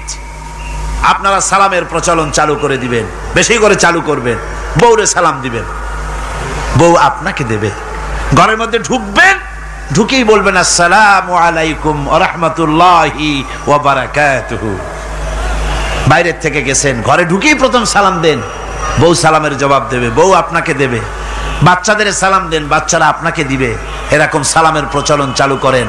রাসূলুল্লাহ বলেছেন, মানে একটা গাছের আড়ালে এই সালাম হলো, লোকটা গাছের আড়ালে চলে গেছে, আবার দেখা হয়েছে, আবার সালাম দেন। এখন ওই সালাম কমে গেছে, এখন সালামের পরিবর্তে অনেক কিছু হয়েছে।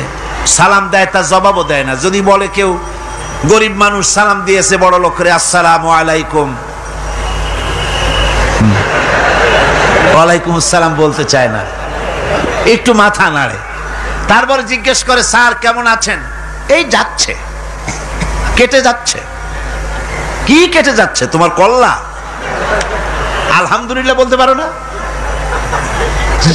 অধিকাংশ ক্ষেত্রে যদি জিজ্ঞেস করেন কেমন আছেন, এই যাচ্ছে, কেটে যাচ্ছে।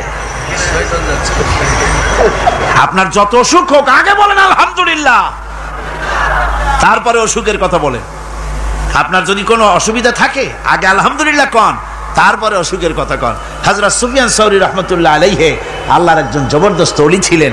একবার তার সামনে এক মুরিদ এসেছে, মাথায় একটা বড় রুমাল খিসা বান্দা। জিজ্ঞেস করলেন, মিয়া তোমার এই মাথাটা এরকম বান্দা কেন? কয় যে হুজুর, মাথার যন্ত্রণায় অস্থির হয়ে গেছি, সেই জন্য মাথাটা বাঁধে রাখছি। এরকম ব্যথা কয়দিন হয়েছে? কয় যে না, সবসময় হয় না, বছরে 2-1 হইলেও পারে, নাও হইলেও পারে। বলে বছরে 2-1 মাথা ব্যথা হয়, সেই ব্যথাটা দড়ি দিয়া বান্দা মানুষে দেখাইলা যে আমার ব্যথা হয়েছে, অসুবিধাটা দেখালে, আর যতদিন ভালো ছিলে ওইটার প্রমাণ স্বরূপ মাথায় কি বান্দা মানুষকে দেখাইছো। সুতরাং শুকরিয়া আদায় করো সব সময়, আলহামদুলিল্লাহ আলা কুল্লি হাল। সব অবস্থায় আমি ভালো আছি, আমার থেকে আরো অনেক খারাপ আছে। সুতরাং সালামের প্রচলন তারাই করে বেশি যারা বিনয়ী হয়, অহংকার যাদের মধ্যে জায়গা পায় না। অহংকার পাবে কি করে? বান্দা কোরআন থেকে জেনেছে, ওয়াল্লাহুল গানিয়্যু ওয়া আনতুমুল ফুকারা। আল্লাহ রাব্বুল আলামিন বলেন, তোমরা হলে সবাই ফকির, তোমরা হলে সব মুকাবিক্কি, আর একমাত্র আল্লাহ রাব্বুল আলামিন বেনিয়াজ। আল্লাহই শুধু বেনিয়াজ, আর সব কি মুকাবিক্কি কার কাছে? আল্লাহর কাছে। এই জন্য বিনয়ী হতে হবে। যে জমিনটা বাস করি, জমিনটা কার? চিল্লায় কোন কার? লিল্লাহি মা ফিস সামাওয়াতি ওয়া মা ফিল আরদ। আকাশও তার, জমিনও তার। এই কথা যদি জানা থাকে, বিশ্বাস থাকে, তাহলে সেই ব্যক্তি অহংকার করতে পারে না, সে বিনয়ী হয়। ইমান বিল্লাহ তাকে বিনয়ী বানায় দেয়। আর বিনয়ী মানুষ, নিরহংকার মানুষই আল্লাহর কাছে বেশি পছন্দ। এই ইমান তার ভিতরে এই কথা জাগ্রত করে দেয়।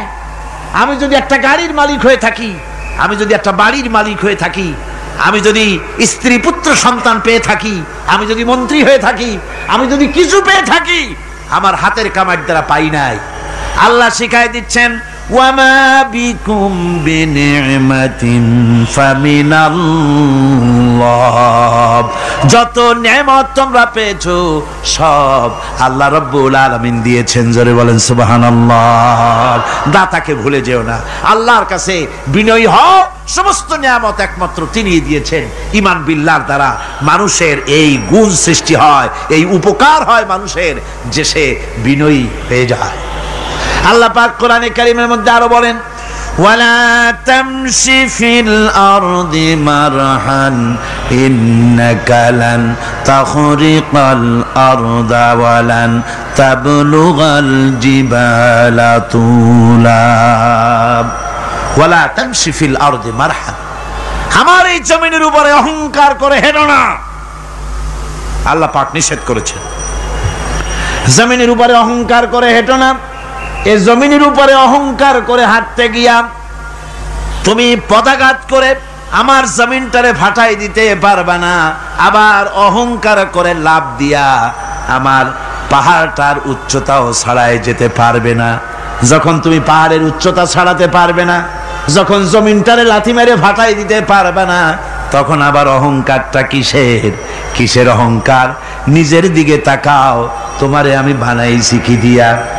তোমার পেটের মধ্যে কি, তোমার শরীরের মধ্যে কি?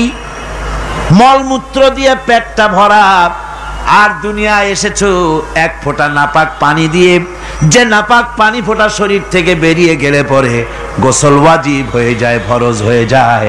এমন একটা নাপাক পানি, যার জন্মের উৎস, তার তো অহংকার করা শোভা পায় না। অহংকার করবেন কেবলমাত্র কে? চিল্লায় বলেন কে? হাদিসে কুদসির ভিতরে এসেছে, আল্লাহ পাক বলেছেন অহংকার হচ্ছে আমার ইজার, অহংকার হচ্ছে আমার চাদর। যে ব্যক্তি অহংকার করে সেজন্য আমি আল্লাহর চাদর নিয়ে টানাটানি করে। জোরে কর নাউজুবিল্লাহ, চিল্লায় কর নাউজুবিল্লাহ।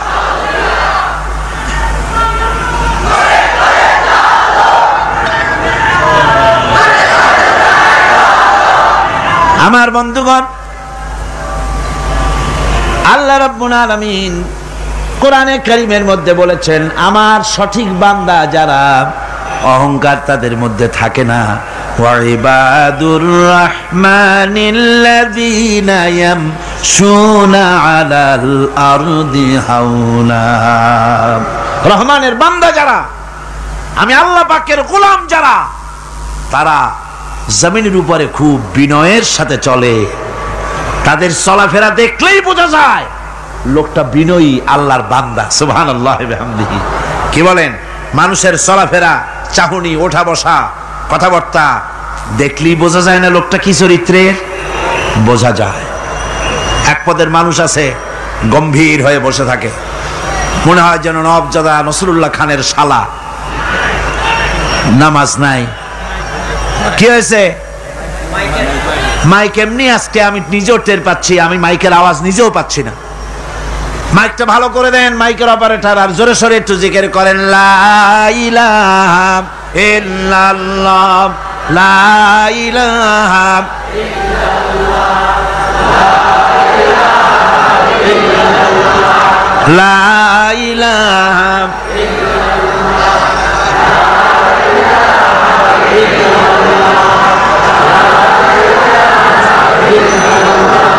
বসেন, বসুন।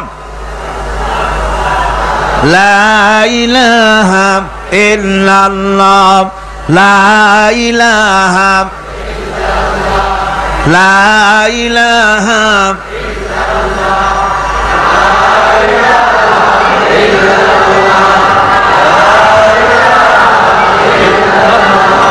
লা ইলাহা ইল্লাল্লাহ মুহাম্মাদুর রাসূলুল্লাহ। বন্ধুগণ, আল্লাহর প্রতি ঈমান আনলে পরে যে গুণ সৃষ্টি হয়, যে গুণাবলী সৃষ্টি হয়, সেই গুণের মধ্যে 2 নম্বরের গুণটা আমি বললাম, বিনয় এবং বিনম্রতা সৃষ্টি হয়, অহংকার মুক্ত হয়ে যায়। এটা হলো 2 নম্বরের উপকার। প্রথম নম্বরের উপকার হচ্ছে মর্যাদা সৃষ্টি হয়। 2 নম্বরে কি হয়? অহংকার মুক্ত হয়ে যায়। আল্লাহ রাব্বুল আলামিনের উপরে ঈমান আনলে পরে, ঈমান বিল্লাহ যখন এসে যায় ভিতরে, আল্লাহর প্রতি যখন ঈমান পরিপূর্ণতা লাভ করে, তখন তার 3 নম্বরের উপকার যেটা হয় সেটা হলো সে নির্ভীক হয়ে যায়, তার মধ্যে বীরত্বের সৃষ্টি হয়। জোরে বলেন আলহামদুলিল্লাহ। ঈমানদার লোক কোনোদিন কাপুরুষ হয় না। ঈমানদার লোক কাপুরুষ হয় না, বীর পুরুষ হয়। আর পৃথিবীতে কাপুরুষেরা কোনো ইতিহাস সৃষ্টি করতে পারে না।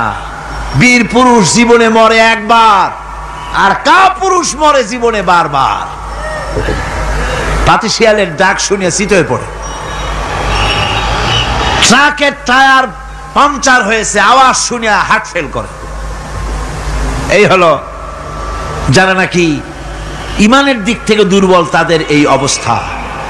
আর ইমানদার যারা, তারা বোমার আওয়াজ শুনে পালায় না, বরং আহত সিংহের মতো আওয়াজ যেদিকে হয়েছে সেদিকে ছোটে গিয়ে দেখে তার কোনো ভাই আহত হয়েছে কিনা।